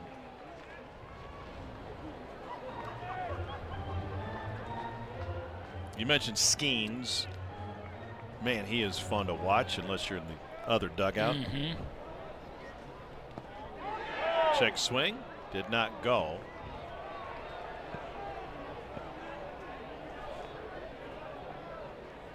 Nine strikeouts, no walks over 6 innings. Gets him to 124 on the season. It's a big number.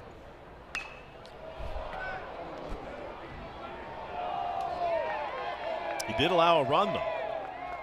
Got touched for a home run.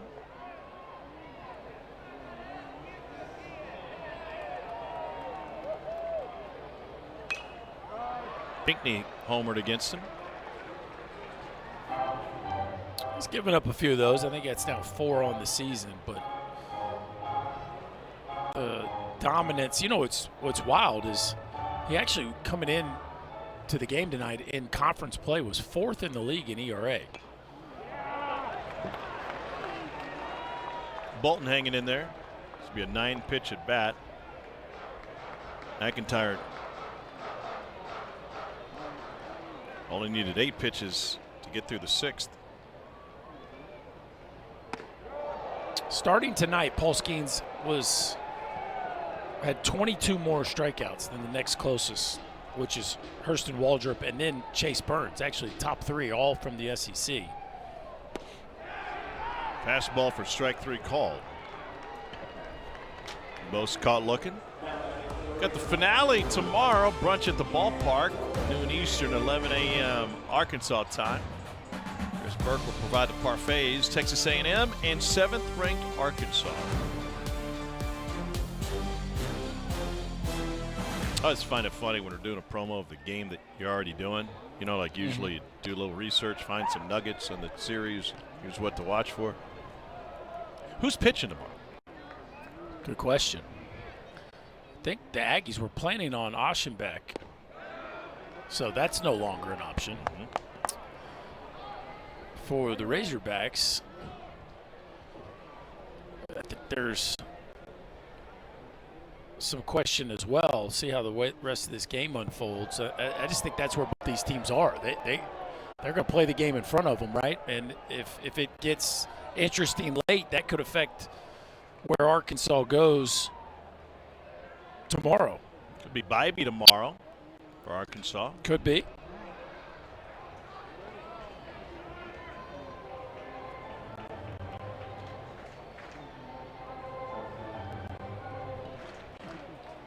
Florida State played today. They already done. Is that right?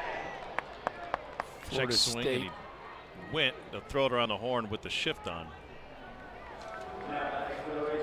Just came across a great picture. Florida State baseball team is in South Bend taking on Notre Dame. Yeah, they got canceled. They got canceled. Yeah. But the softball game didn't. So all of those guys walked across the street, and the baseball team's hanging out. That's pretty cool. Watching the Florida State softball team.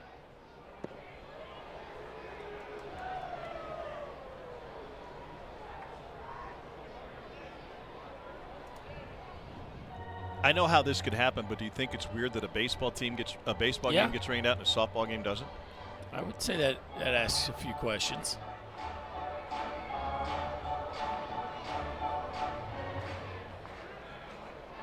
How's the drainage at Frank Eck Stadium? Overcooked it 2-0.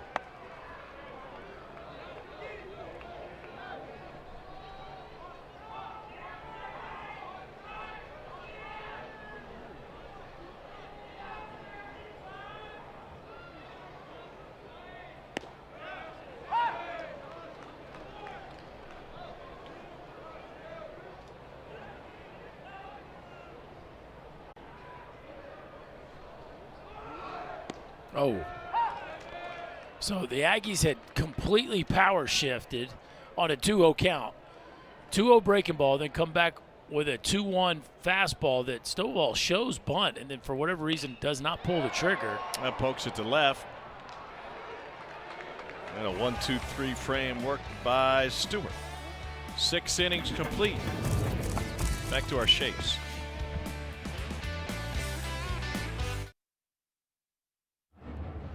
Beautiful night for baseball. This is the SEC on ESPN. Arkansas leads 6-2 as we move to the 7th. Update: Florida State did play today. They won 3-2. Thanks to the intrepid Kendall Rogers for watching along tonight. Thanks for the information, Kendall. What would we do without you? Thanks for the Indo, Kenpo. Austin Bose leads off the 7th.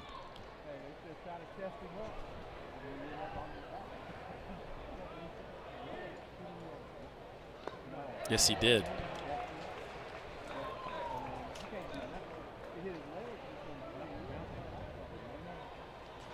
Will McIntyre has been fantastic in this ball game. 5 innings, 2 walks, 6 punch-outs, just 2 hits. Has been exactly what they hoped he would be in this ball game, exactly what we saw from him down the stretch last year. I haven't seen too many of these outings throughout the course of the season for McIntyre. What's the difference for a guy like that? I mean, for him, he's got to pitch to the edges, and he has to have his best breaking ball, right? Because he just has no margin for error for the fastball. And you see, he's had a couple of those. Like, obviously, Kaufer got him, but a lot of the bad cutters that he's thrown have been up and out of the strike zone, right? Not the ones sitting right down Broadway. So like they've Kaufer actually launched. been so bad that he's avoided He's gotten trouble. away with them, right. But the good ones have induced a lot of swings and misses and bad contact. I think Easy that for me to custard say. may have frozen your tongue, yeah. It's fair. I would say if you've got a pitch that's been accused of bad conduct, that's nasty. Actually might start using that. Yeah, indeed. Breakout card 99. Here's the payoff. Oh, man.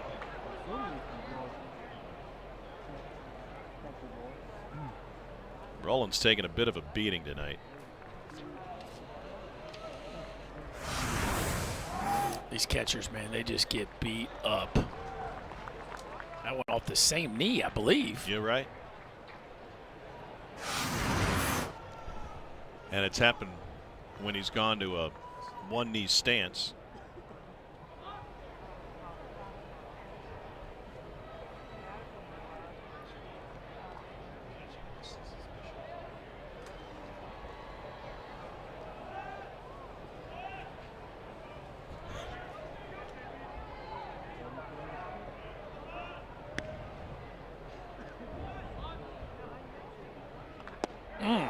Strike 3. And Bose goes down looking. Not happy with it.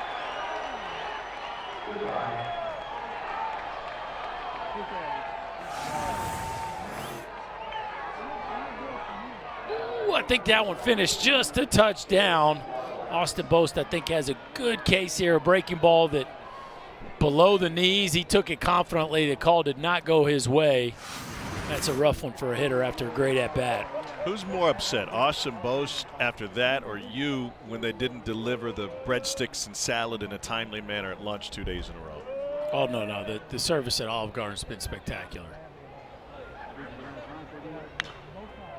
Your podcast co-host has a over-under on you having more salads than A&M hits. Well, they're going to have to get going. 2 hits tonight. That gives them 12 in the series.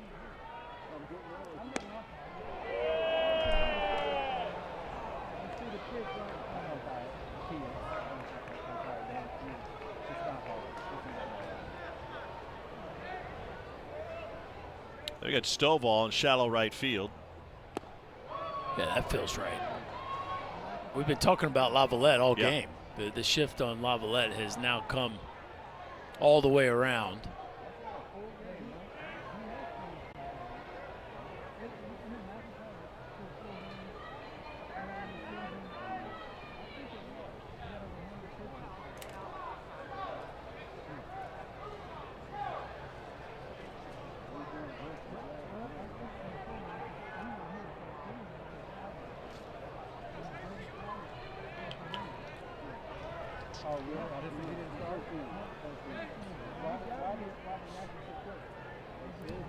Here's the 2-2 to Lavalette.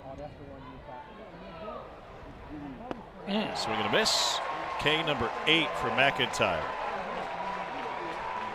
The XFL semifinals are this weekend, Tommy. Did you know that? The Roughnecks host the Renegades in Houston Saturday at 7 Eastern on ESPN2. Sunday at 3 Eastern on ESPN. The 9-1 DC Defenders host the Sea Dragons. Both are on ESPN Deportes, ESPN Plus. You can watch them anywhere. Now, we got a bunch of gambling notes at the bottom. Were you in a race? Why'd you go so fast? That was just my normal cadence, Tommy. I'm kind of an upbeat guy. I don't know if you've noticed. Fair enough. What do you got? Give me their gambling nuggets at the bottom. Like what? You could read them. No, I know, but like fill me in there on what's the smart play. Oh, that's a great question. Take the under with the Renegades and Roughnecks. And DC won both games against Seattle by combined 5 points. Both of those meetings went over. I think you take the over. I'd take the under.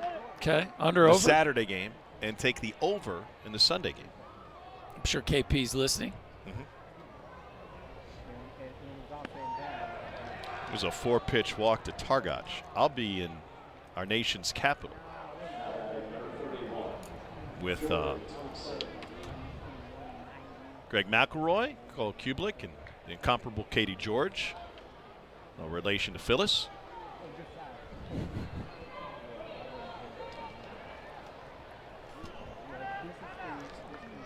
So Galloway was tweeting. He's really excited to hear our crew and watch our crew on Sunday.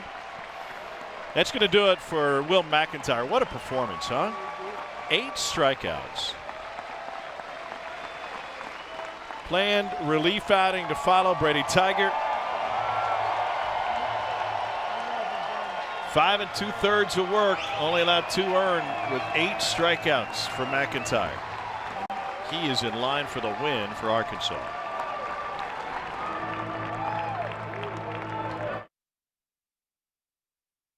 Well, Will McIntyre came into this outing with an ERA north of 7 in conference games, but you would never know it watching the breaking ball he had going in this one. He had the big bender, he had the short cutter, fastball command was there. Tons of swings and misses against a really talented A&M lineup. 5 2/3, just 2 hits, 3 walks, 8 punch-outs in 91 pitches. What an effort after piggybacking off a nice start by Brady Taggart. And he gives way to Christian Fouch, freshman from Littleton, Colorado, 6'3", 220. Hadn't allowed a run in 3 consecutive outings before getting touched for 3 at Georgia last weekend. 1-0 with a 5.73 now.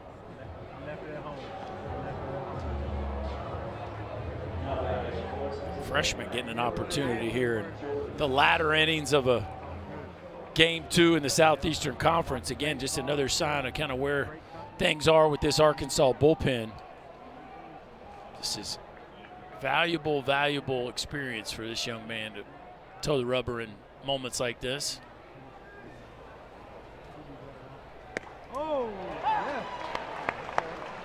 First pitch strike.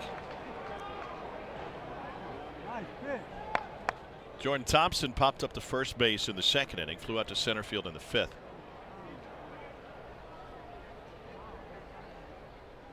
And this ball is smoked deep left field. It is gone. 2-run shot for Thompson. It's the second home run allowed this season by Fouch, and that was a no-doubter.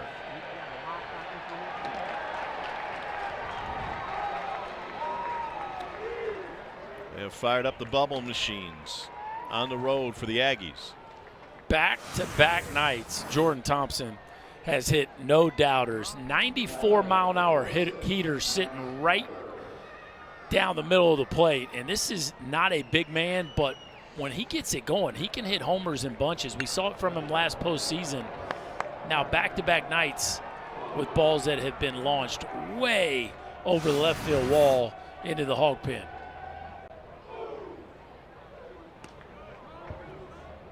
.510, $1.70. Here's Max Coffer. He homered last time up.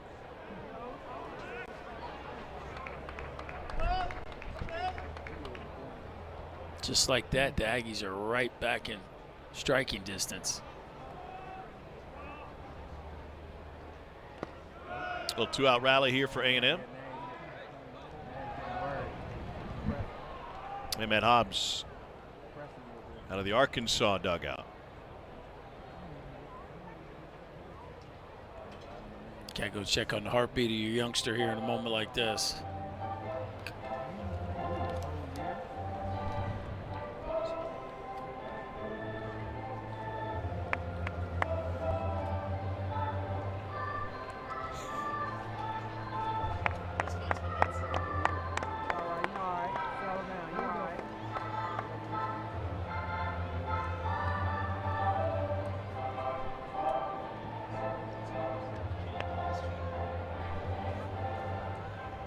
Something about a organist at a ballpark just makes everybody happy.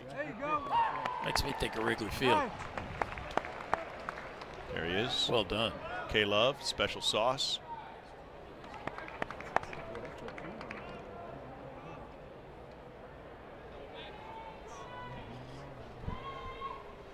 Sorry, I got my nomenclature mixed up. K-Bones. K-Bones Jones. The organist. Real name's Kevin, but he goes by K-Bones. Yeah, stage name. What would your stage name be? Don't answer that.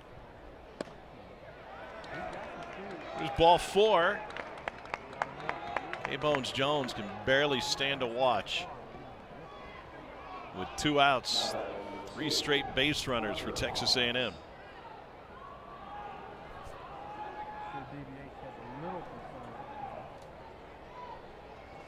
Top of the order, Hunter Haas. You certainly understand at 91 pitches and the walk to Targac that maybe that was it for McIntyre. Yeah. Maybe that was the end of the road, but you got to wonder Hindsight. if they're second guessing that one right about now.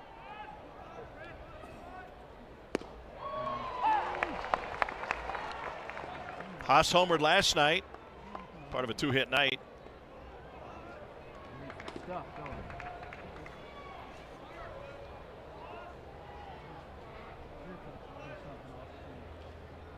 Arizona State transfer.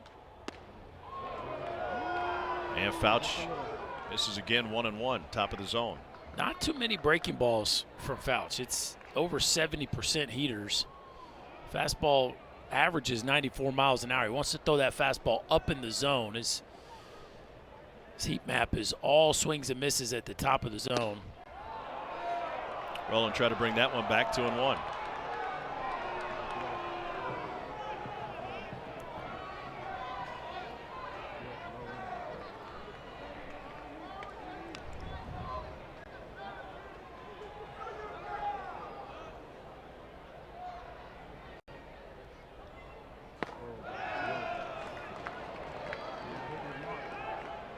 Fouch is just all over the place.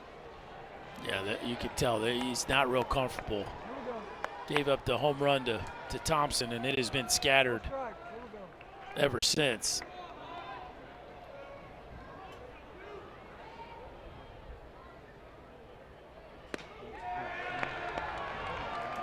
Back-to-back walks.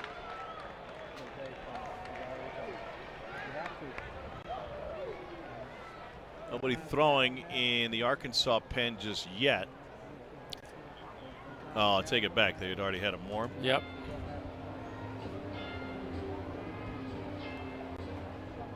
And so Gage Wood enters in a hard situation here for Arkansas with 2 on and 2 out.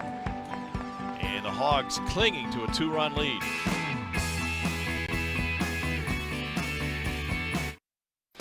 We are not done with college baseball yet. Kyle Karros, who's leading UCLA in hitting with a .330 average, son of the great Eric Karros, is getting loose for UCLA. That game follows us. Bruins on the road at Sunken Diamond to take on the 8th-ranked team in the country. The dulcet tones of Roxy Bernstein will carry you through. Wes Clements will be on a pitch count tonight. Pac-12 standing, Stanford game in the loss column behind Arizona State. UCLA jumbled up in the middle. Got a tie. How about Arizona State? 13-4, and they get 2 starters, 2 of the best players on this Texas A&M team. Used to be in that program. Bet Willie Bloomquist would like the services of Hunter Haas and Jack Moss right about now. Moss is 0 for 3, a couple of flyouts and a ground out. 2 on for him and a 2-run game. Gage Wood delivers and hit him with a breaking ball. The bases are loaded. They're loaded for the 3-hole hitter Trevor Werner.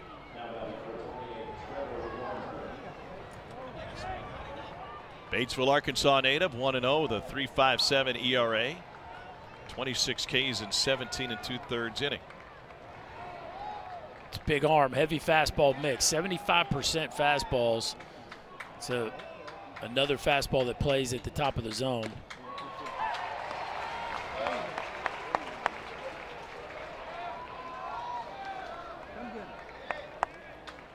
Eight home runs on the season for Werner. 2 for 4 last night, hitless so far tonight. The 0-1. Didn't pull the trigger on the breaking ball. 0-2. A nasty bender right there.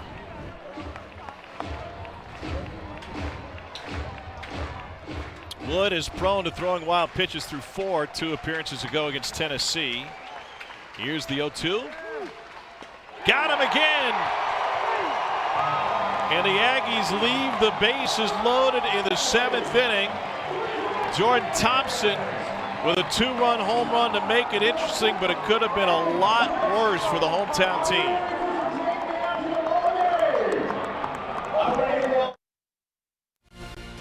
Sunday Night Baseball coming your way on Sunday, 7 o'clock Eastern. Phillies in Houston to take on the Astros series finale between the two. 7 Eastern, 6 Central on ESPN, ESPN Deportes, and ESPN Radio.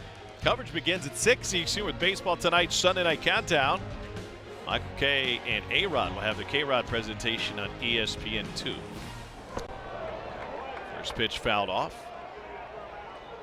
The team's hot. Astros have won 7 of 9. Phillies have won 8 of 10.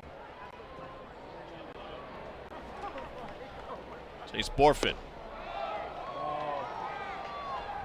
2 hits tonight. He's 2 for 3. What a series. 5 for 7.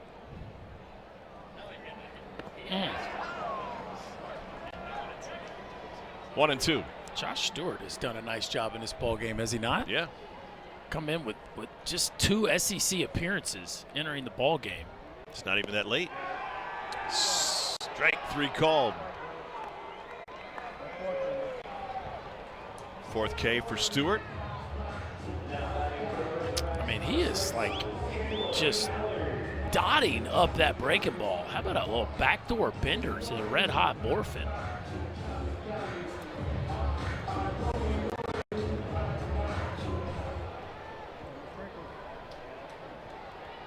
Caleb Cali at the plate.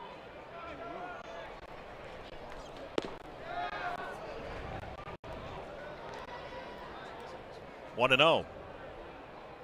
I mentioned the walk-up song last night, but it's going back to Cali for Caleb Cali. A newer version. Florida native. In for a strike. I don't like that picture. Uh-oh. We don't need any rain. We've already dealt with that today. Crop should be fine. And this ball's lasered to left field. How hard do you think he hit that one? 101. 109. Way off. Ball was smashed off the bat of Caleb Cali. As good as the breaking ball by Stewart has been, Cali saw that one the second it left its hand. Here's Ben McLaughlin. He's 1 for 2. Double and a run scored. This ball's launched to right field. It's in a hurry, and it is gone. First home run for McLaughlin. It's a 2-run shot.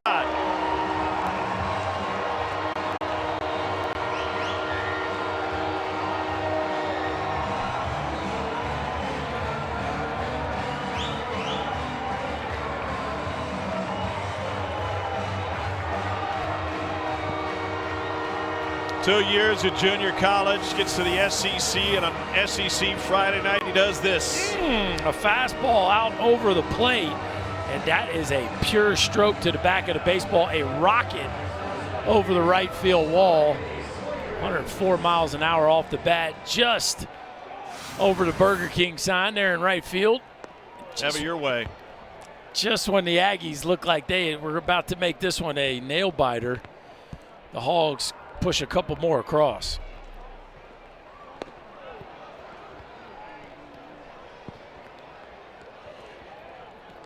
Couple firsts in this game tonight. Coffer and now McLaughlin.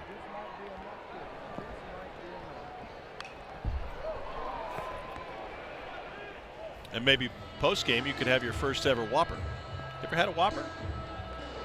No. Yeah, that's what I thought. Just looked at me like a Chanticleer just for asking the question.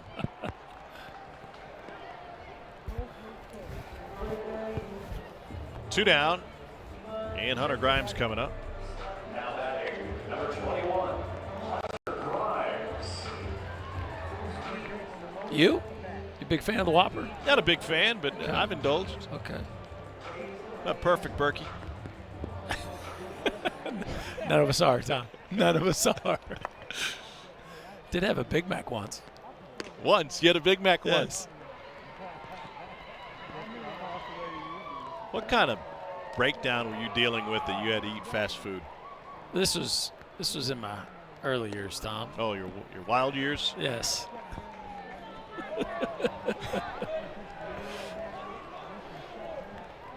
2-0 the count. It's an 8-4 Arkansas lead. Yes, he did.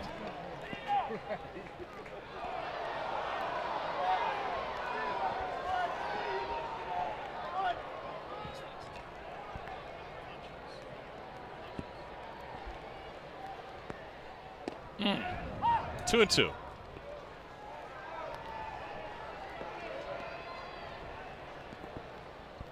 Kansas State beat Texas Tech tonight. Kansas State and the Big 12 in general is just kind of a mess, but Kansas State has had some nice moments throughout the course of the year. Right in the middle of that Big 12 race.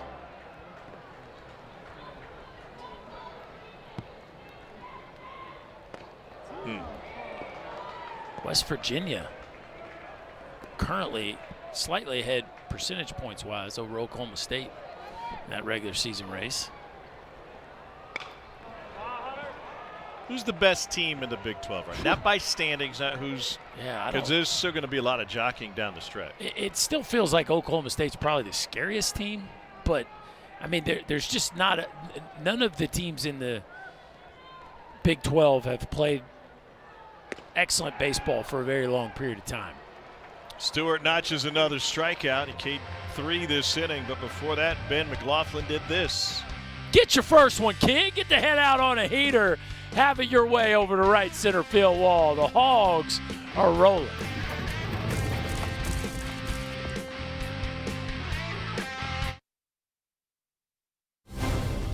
Our NFL draft coverage continues tomorrow at noon Eastern on ESPN, ABC, and the NFL Network with rounds 4 through 7. I thought I'd go slower than you did. I can see that. You can also watch it on ESPN Deportes, the ESPN app, or listen to it on ESPN Radio from anywhere. Chris Burke's favorite quarterback, Hendon Hooker, just went 3rd round, 68th overall pick, the Detroit Lions. Detroit got the pick from Denver. Previous move. Well, they got themselves a heck of a winner. That is for certain. Brett Minnick at the plate. I know your blood runs Tennessee orange. You played there. I don't fault you for it. Okay. Everybody's from somewhere, and that's Okay. wonderful. But when we came out of the airport late Wednesday night, I thought it was a bit extreme that you asked for an orange car. Now, how in the world would you know that I asked for an orange car? How do you know it wasn't just sitting there waiting for me? Serendipity? It's exactly what it was. The guy said, "Would you like the A3?" I said, "That sounds good." There was never mention of color. I pull up. It just happens to be orange. They said Jeremy Pruitt just returned it. It's now yours. Jeremy Pruitt, I don't think has too much orange in his house anymore.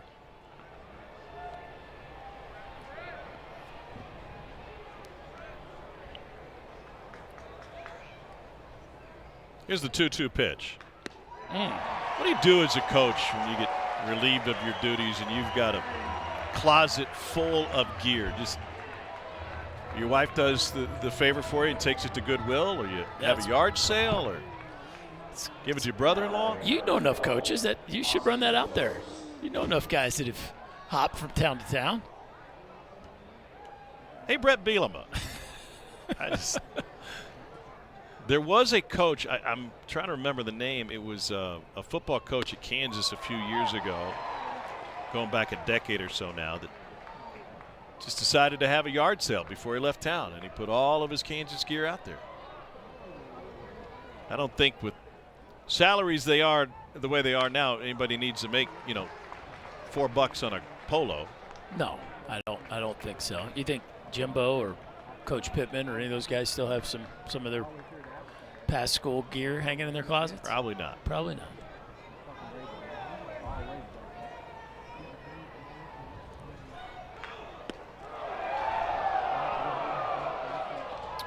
That one was up 1-2. So the big breaking ball from Gage Wood, Tommy, is getting the negative induced vertical break we were talking about last night.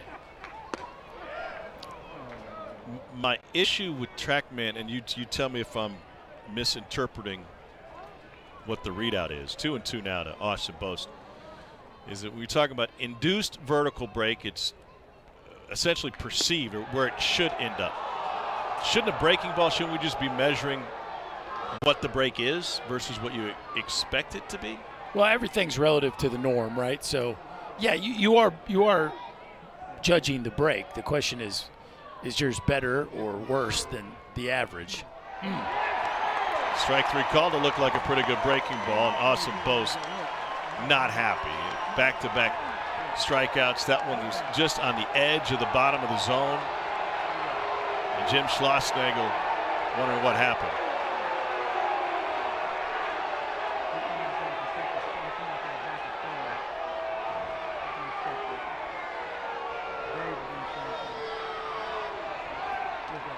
Little leaguers want him tossed. That is harsh. Well, it's happened a couple times to Austin Boast. I would say that one was certainly more debatable than the last one. But a couple nasty breaking balls out of this Arkansas bullpen, and Gage Wood is spinning it tonight. That one just completely locks up Boast. The young guys are looking for somebody to get the heave-ho. They are legends in their own minds. Here's Lavalette.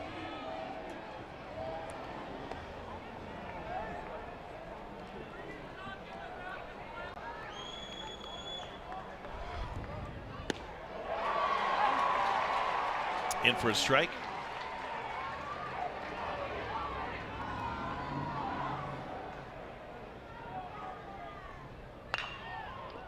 Hot shot. And Gage Wood retires the side in order. Tommy Troy, red hot. Batting 400 with 3 jacks over his last 5 games. Stanford, those new uniforms? No. Hosting UCLA next.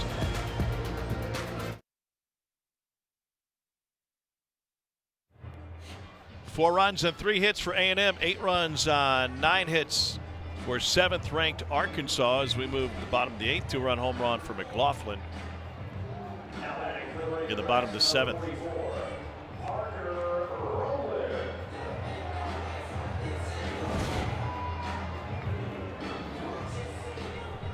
Here's Parker Rowland to lead off the 8th inning. We're talking about team gear. What do you do with it, right? I know I told you the story years ago, but it reminded me again. I heard Todd Helton speak years ago, and this was when he was in the middle of his Rockies career. And he was telling a story about how the then athletic director and one of the fundraising guys came to visit him during the season prior when he was with the Rockies. And just as part of their routine, they met with Todd and they were there to help raise some money, wanting to raise some money, and they presented him with a bag full of Tennessee gear. Workout shorts, T-shirts, some hoodies, the bag itself. And Helton's telling the story in front of a big group, and he said, I got to be honest with you. I don't have much need for athletic gear. I kind of got what I need. Leadoff walk to Rowland. He said, so on the way to the ballpark every day, I stop at the same corner and I see the same man who stands on the corner asking for, cash or drinks or whatever. It's usually my wife provides me some snacks. I give him a bottle of water, a banana, whatever. He said, on this particular day, I was driving to the ballpark. There he was, and I said, it's your lucky day. And he gave the homeless guy the entire thing of Tennessee gear. Here's a duffel bag. Here's all the clothes you need. The next day, in the same homestand, he went a different route, and all of his teammates went through that intersection. And there was that guy standing head to toe in bright orange Tennessee gear. Once again, they said, your Tennessee grads have fallen on hard times. He walked into that one. Their baseman in. Bolton pushes it to first base side, and Stewart shuffles it over. Rowland advances to second. Now batting for the Razorbacks, number 5, Kendall Diggs. Kendall Diggs coming up. Hogs keep playing a little small ball. 3rd sacrifice bunt of the evening. Flip the order here, trying to get one more insurance run. Looking to go 10-1 at home in the Southeastern Conference. Is that good? Phew. First pitch strike to Kendall Diggs. Diggs 1 for 4.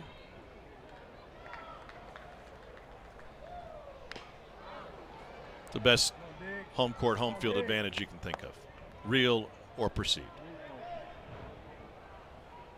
Run that by me again. Best home court, home field advantage you can think of, whether it's real, backed up by stats, or just your perception. Southeastern Conference, baseball. Pick your sport. Pick your sport. Let's go wider than that. I would say this year it would be Golden State Warriors basketball. Sacramento's got a pretty good home court advantage if you dial in on that series. Yeah, Golden State just beat them there, but I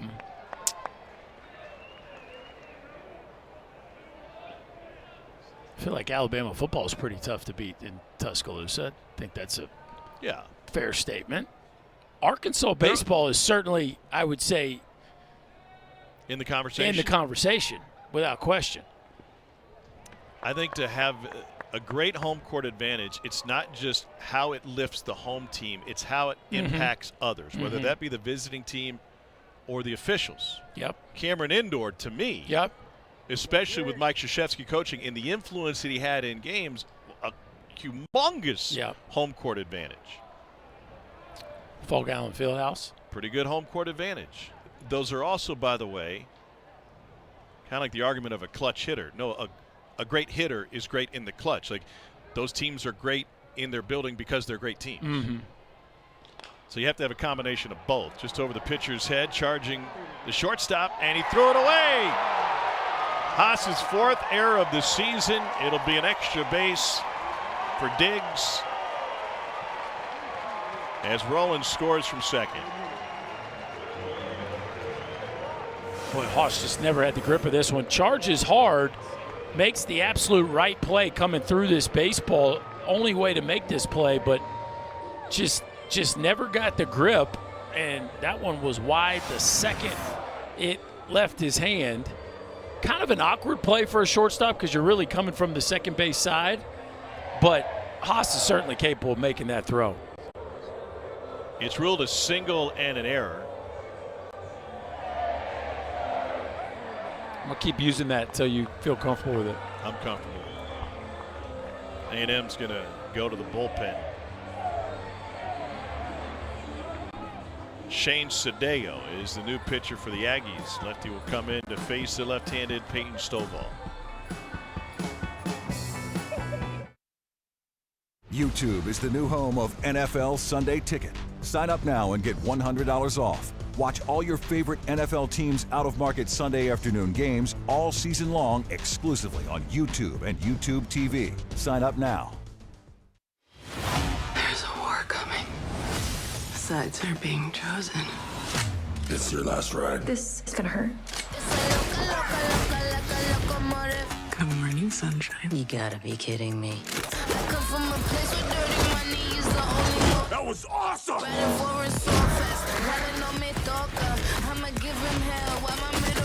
Game recognizes game. Cheers. PG-13. Only theaters May 19th.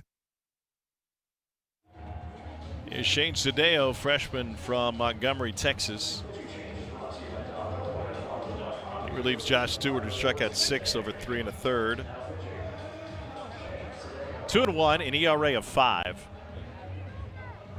In 27 innings, he has struck out 30 and walked 7.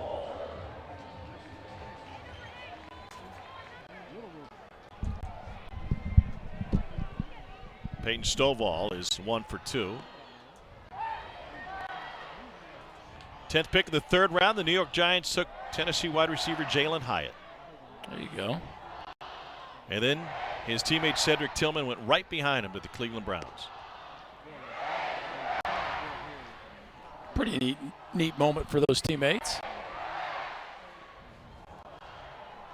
Bud Walton Arena is pretty good home court advantage, by the way. Just good call. It is one of the loudest buildings I've ever been in.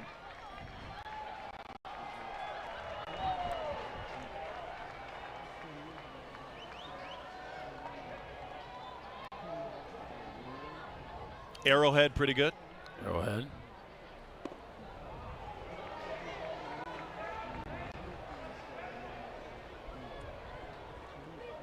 Feels like college basketball of all the sports, just the intensity of the home crowd is one of the toughest asks of a road team. Tough ask of the officials also? Yeah. You talked to one recently about that, right? Yeah, I think the whistle, I think the human nature is that the whistle tends to go towards where all the momentum and energy of the crowd is leaning. 2 down.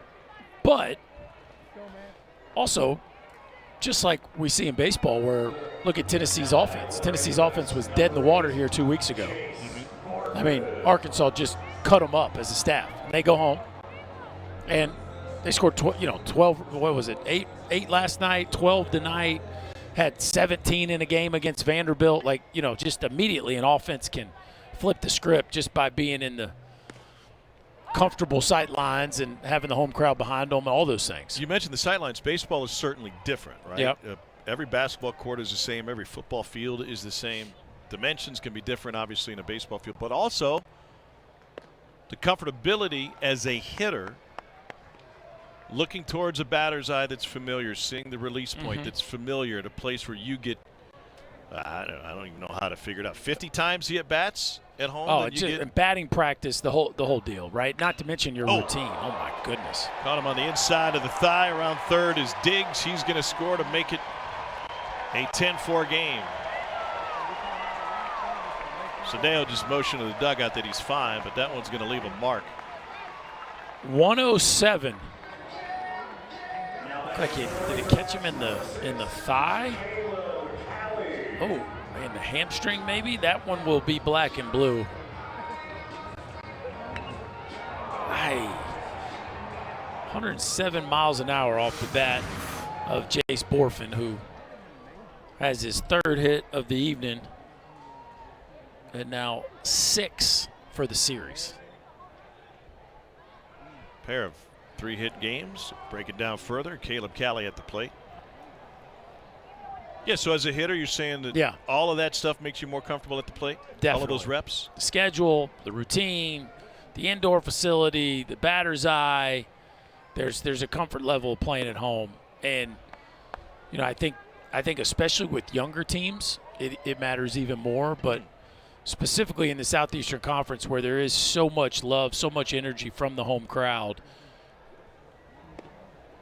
you see it with offenses. I mean, again, Arkansas is about to go 10-1 at home, and they're 3-6 on the road. I mean, the numbers don't lie as far as that's concerned.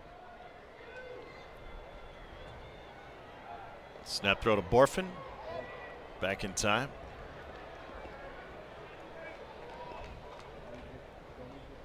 I think with Tennessee's win tonight, they go to 9-2 at home. It's pretty good.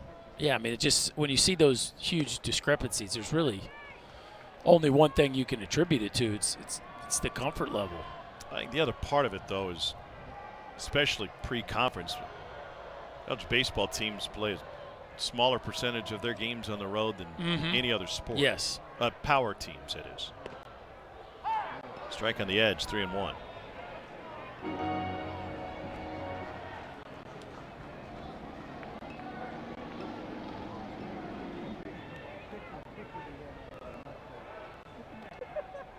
We got UCLA and Stanford following us. It won't be long before UCLA's road games will take them across multiple time zones in conference. Imagine that.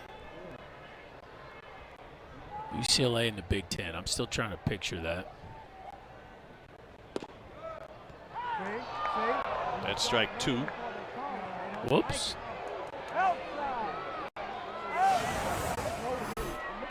Whoops.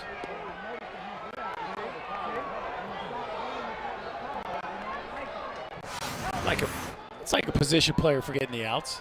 It happens. Yeah, a little bit. Umpire forgetting the strikes.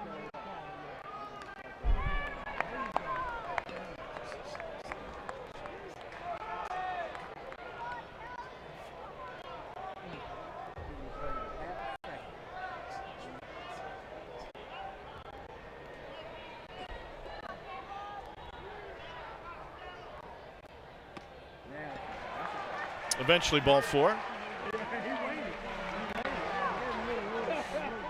2 on and 2 out. We're in the home half of the 8th inning. Jim Schlossnagel's team had won.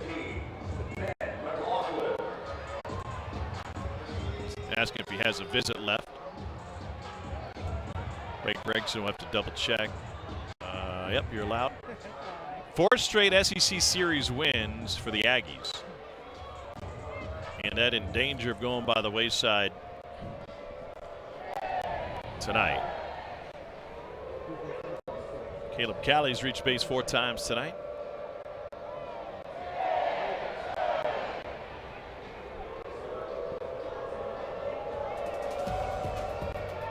When Matthews has a team best 2.60 ERA, he'll be on the mound for the Cardinal tonight.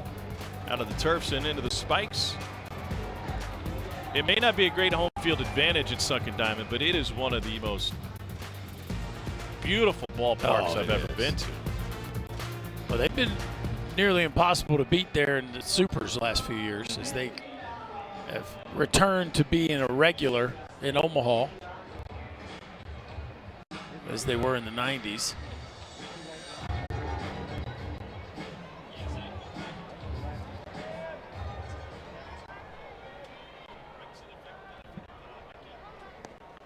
Nothing in one. Ben McLaughlin with a 2-run home run his last time up.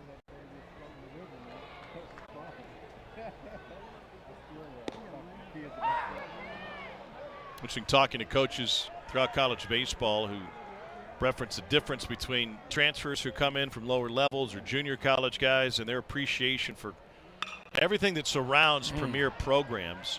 Maybe a different viewpoint than the top recruits who've had coaches after them for years and years and years and promised so many things. So when they arrive, like, of course we have a nutrition station. Right. That's what you promised me during the process. Whereas Ben McLaughlin's playing at Hutchinson Junior College, Gold Glove winner at third base last year. Didn't have crowds like this at Hutch. Yeah, I think similar to the mid-major transfer portal, the junior college transfer, there's certainly an appreciation level that's maybe different when you know what it looks like not at the highest level of college baseball the way it is here. What was your welcome to the big leagues moment? What was the one thing when you got to the big leagues you went, man, I'm never going to take this for granted? Not messing with your luggage. I mean, the fact that your luggage is, once you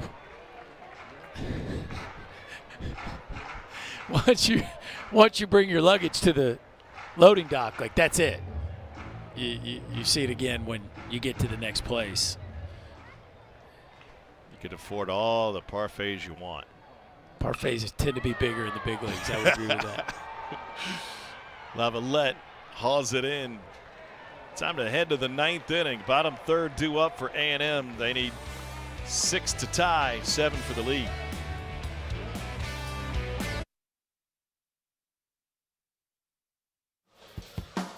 It's a live look at Bud Walton Arena. Our fantastic crew is holed up putting together this production. The Basketball Palace of Mid-America. Never noticed that on the front of that beautiful arena. Here's Ryan Targach. You know, that building opened in December of '93, if I'm not mistaken. And they played one home game, but then the big grand opening was against Missouri. And Norm Stewart had a pretty good team. The team would go undefeated in conference later that year. But Norm's teams back then traveled in 2 different planes. And there were so many private planes coming in for the dedication of the new arena that Missouri couldn't land in a timely manner. And they nearly had to push back the tip time of the game. Strike 3 called on Targach. So what they ended up doing is guys would just jump on the first bus was there, just go. Race to the arena, dress as fast as you can, and the Missouri team came out like almost like one by one to get loose before tip because the planes were so late. Because the small airport nearby was jammed up with all the private jets that were coming in with all the luminaries for the dedication. Missouri ended up getting beat by like 45. Now listen, they probably would have gotten beat by 30 anyway. Yeah. Why would you need 2 planes? The for small a basketball planes, team? very small planes. Apparently. So 2 King Airs.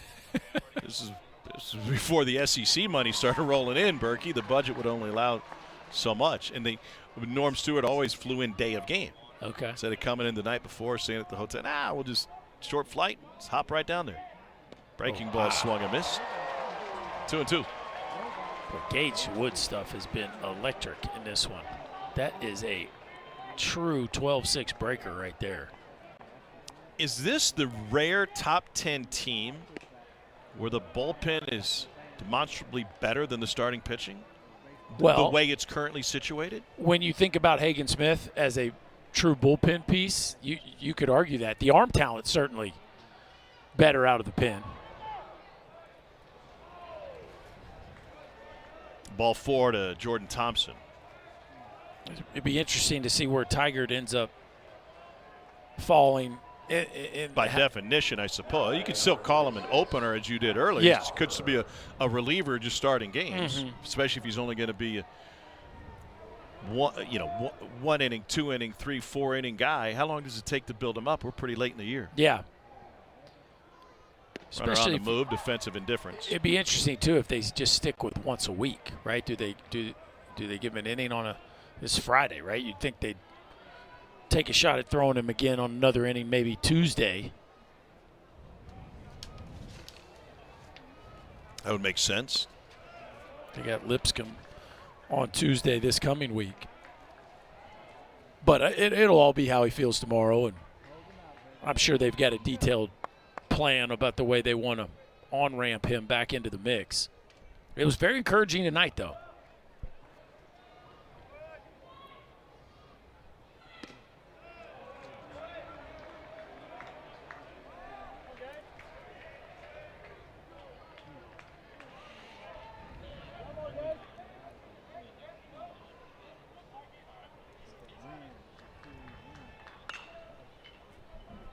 Foul ball.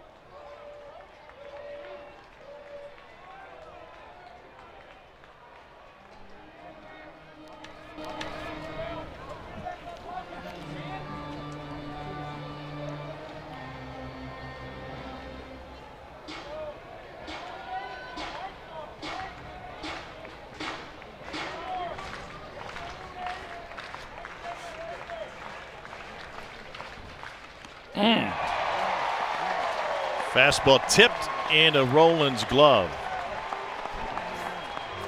Tommy, how about a little Sunday Night Baseball promo? I'm down. How you feeling about it? We got the Phillies and the Astros coming up on Sunday Night Baseball. The series finale between the Phillies and Astros, 7 Eastern, 6 Central on ESPN, ESPN Deportes, ESPN Radio. Our coverage begins at 6 Eastern with baseball tonight.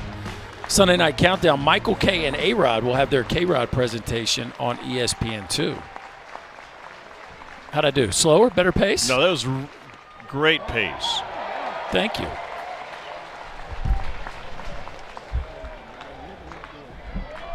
A&M has struck out 13 times tonight.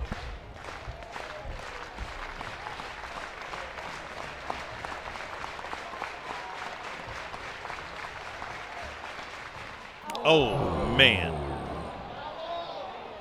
Off Haas's hand or wrist.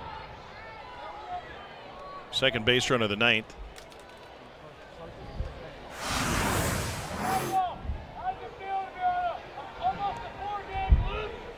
Looked like it hit him right on the wrist tape, maybe?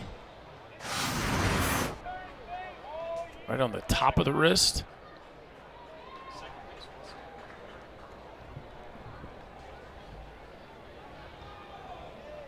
The top of the wrist. Mm-hmm.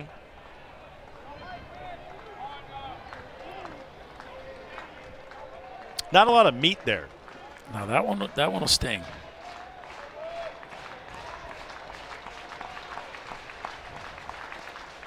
Jack Moss fights this one the opposite way. Aggies still have life. Thompson will stop at third. And the bases are loaded for A&M. Here's Trevor Warner, who's 0 for 3 with 3 strikeouts and a walk. Warner went down swinging on a couple of sliders last time up. He's going to see a whole bunch of breaking balls in this AB as well. Just doesn't look like he's got a very good feel for the breaking ball right now. Fortunately for the Hogs, they continued to tack on, right? 2 in the 7th, 2 in the 8th. It gives them a 6-run cushion, which a lot friendlier than the 4 runs that they took into the 9th against Georgia last weekend. Allows you to breathe a little easier. It's a lone blown lead of that kind of season. They're 24-1 when leading after 8 innings are the Razorbacks.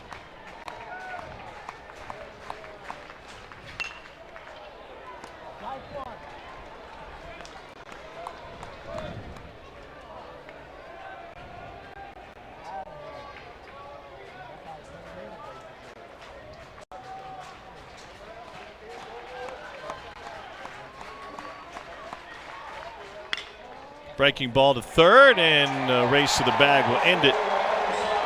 And Arkansas takes the series. They came in on a 4-game losing streak. They've taken the first 2 from A&M, and they'll go for the sweep tomorrow.